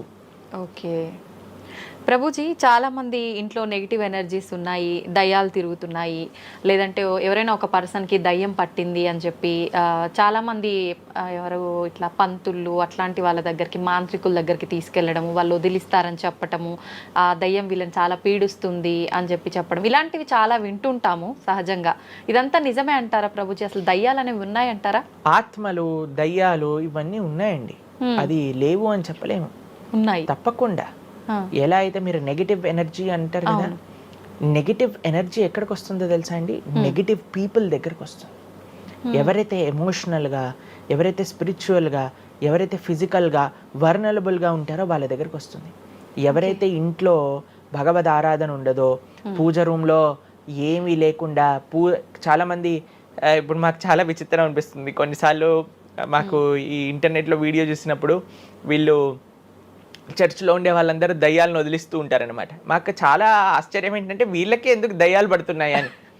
కాబట్టి ఎందుకు దయ్యాలు ఎవరైనా పర్సనాలిటీస్లోకి వెళ్తాయో తెలుసండి? ఎవరైతే క్లీన్లీనెస్ మెయింటైన్ చేయరో, ఓకే, ఎవరైతే సమయానికి స్నానం చేయటం కానీ, సమయానికి శుచిగా శుభ్రంగా ఇల్లు శుభ్రంగా ఉంచుకోవటం కానీ, దేవాలయంలో భగవంతుడి యొక్క మూర్తులకి చక్కగా ఆరాధన చేసి ధూపం, దీపం, నైవేద్యం, తోరణం, ఉత్సవాలు, పండగలు, యజ్ఞాది యాగాదులు ఇవన్నీ ఉన్న చోట ఎప్పటికీ నెగిటివ్ ఎనర్జీ అనేది ప్రవేశించలేదు. ఓకే. కానీ ఎక్కడైతే జనాలు డిమ్గా, డల్గా, ఎటువంటి వైబ్రెన్స్ లేకుండా, ఎప్పుడు ఎమోషనల్ వర్నలబుల్గా బాధల్లో ఉంటూ, ఏ ఆధ్యాత్మికంగా లేకుండా, ఇల్లంతా గందరగోళంగా చెత్త చెదారంతో, ఎప్పుడైనా సరే స్టేల్ ఫ్రెష్ ఫుడ్ కాకుండా స్టేల్ ఫుడ్, బయట సోర్స్ తెలియని ఫుడ్ వాటిని తినటం వల్ల అలాంటి మెంటాలిటీస్, అలాంటి నెగిటివ్ ఎనర్జీ ఈజీగా ఇటువంటి నెగిటివ్ ఎన్వైరన్మెంట్లోకి వచ్చేస్తుంది అనమాట. ఓకే. కానీ ఎప్పుడైతే మనం వైబ్రెంట్గా భగవన్నామ చక్కగా బొట్టు పెట్టుకొని చక్కగా మంచిగా సాంప్రదాయంగా రెడీ అయ్యి, చీర సాంప్రదాయం, మన సాంప్రదాయం మన చీర అండి, భారతీయత.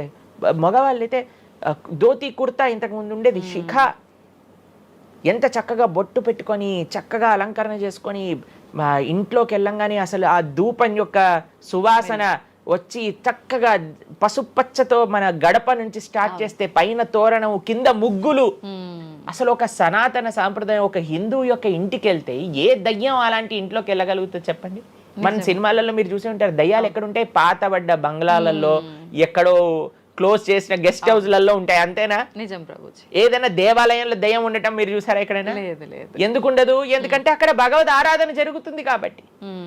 ఏ ఇంట్లో అయితే నిరంతర భగవద్ ఆరాధన ఉంటుందో, ఏ ఇల్లు అయితే వైబ్రెన్స్ గా ఇంటి బయట ముగ్గు నుంచి ప్రారంభమై ఇంటి లోపల దేవాలయంలో దీపము నిరంతరము కూడా ఉంటుందో, భగవద్ ఆరాధన జరుగుతుందో, భగవన్నామ జపం జరుగుతుందో, శాస్త్రాన్ని పారాయణ చేస్తున్న విష్ణు సహస్రనామం, హరే కృష్ణ మహామంత్ర కీర్తన, యజ్ఞము, యాగము, ఉత్సవాలు చేస్తూ, అటువంటి ఇంట్లో అటువంటి వ్యక్తులకి ఎప్పుడూ రాలేదండి.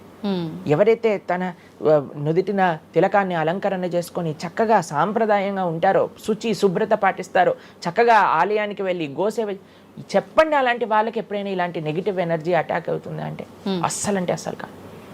ఎవరైతే గ్లూమీగా, డిప్రెస్డ్గా, ఏం లేకుండా ఏ వస్త్రాలు పడితే ఆ వస్త్రాలు వేసుకోవటం, దేవుడు, కొంతమంది ఆలయంలోకి వెళ్ళామనుకోండి, ఇంట్లో పూజ రూమ్లోకి వెళ్ళామనుకోండి, పండగ నుంచి పండగ మాత్రమే దీపం పెడతారు, లేదా అస్సలు ఆ పూలు అలానే ఉంటాయి 15-20 రోజుల వరకు. అవును ప్రభు. అలాంటి ఇంట్లలో నెగిటివ్ ఎనర్జీ రాకపోతే ఇంకేమొస్తుంది చెప్పండి? కాబట్టి నెగిటివ్ ఎనర్జీ ఉందా? ఈ దయ్యాలు, ఆత్మలు ఉన్నాయా? ఉన్నాయి.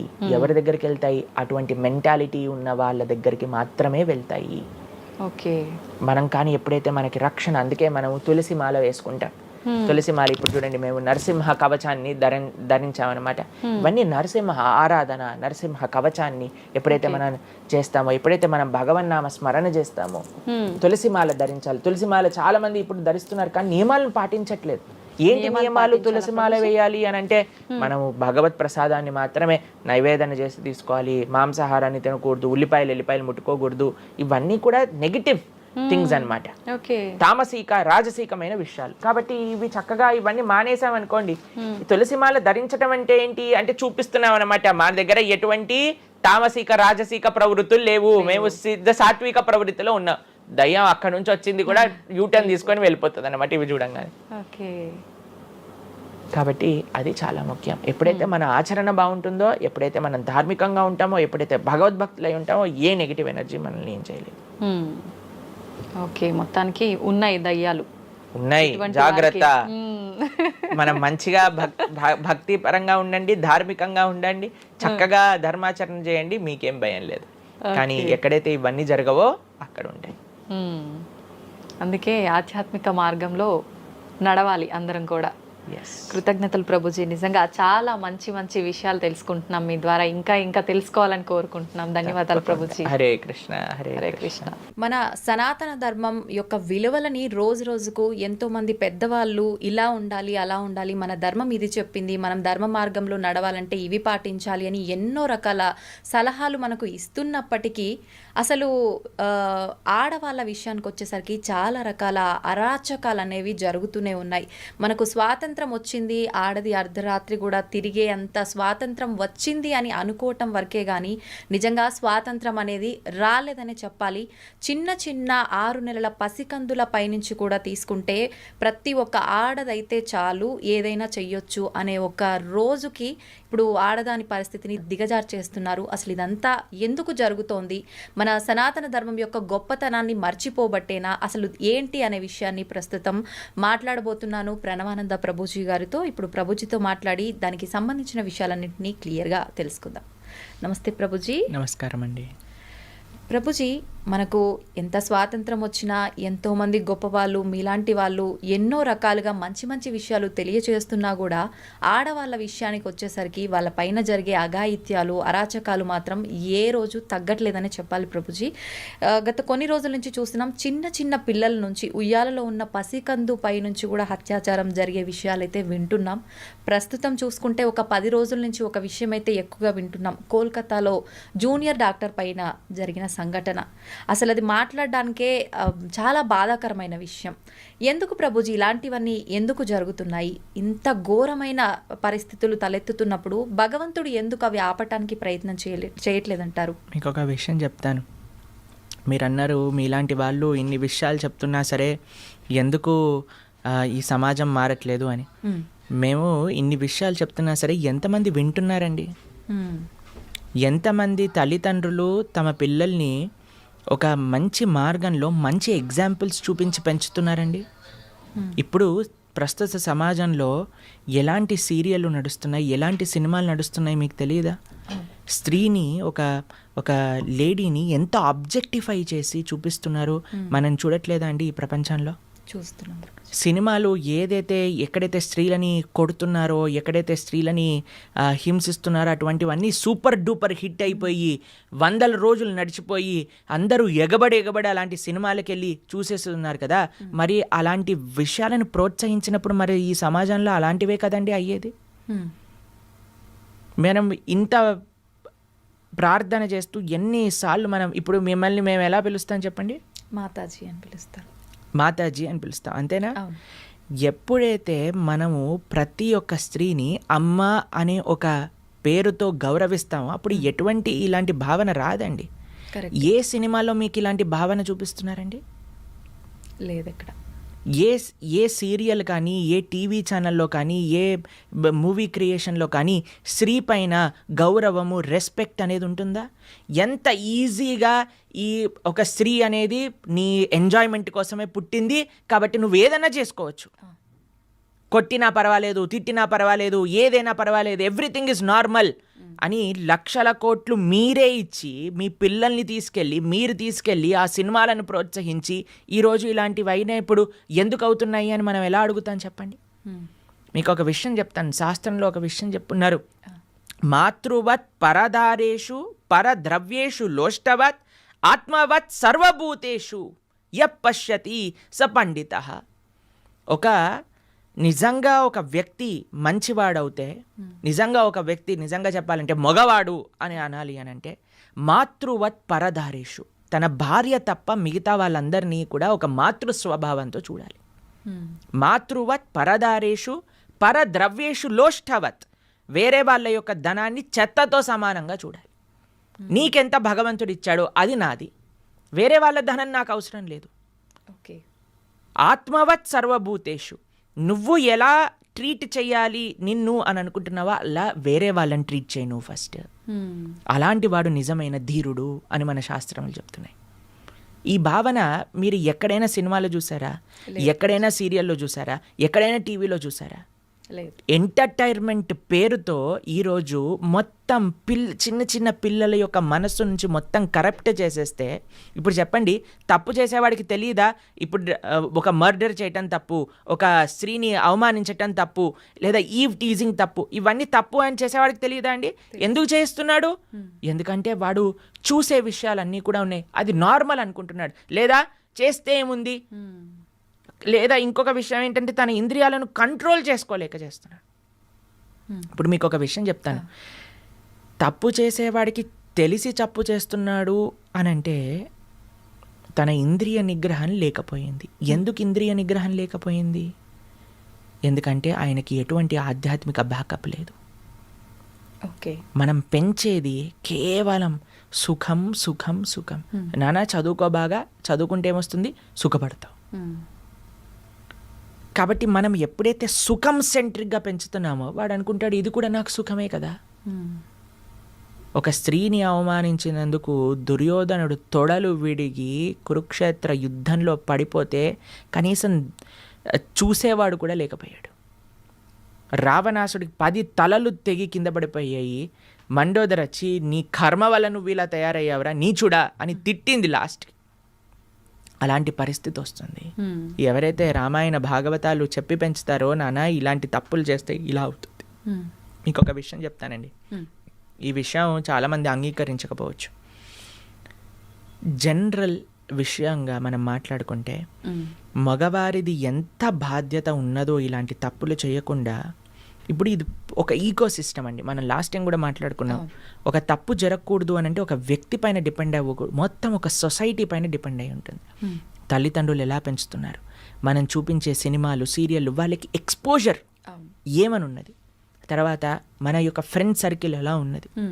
ఇంకొక విషయం చెప్తాను, ఎంత పురుషుడికి ఎంతైతే ఇంద్రియ నిగ్రహం ఉండాలో, ఎంత రెస్పెక్ట్ఫుల్ యాటిట్యూడ్ ఉండాలో, అంతే ఒక స్త్రీకి కూడా ఆ రకమైన గౌరవం, ఒక డిస్టెన్స్ మెయింటైన్ చేయడం అనేది తెలుసుకోవాలి.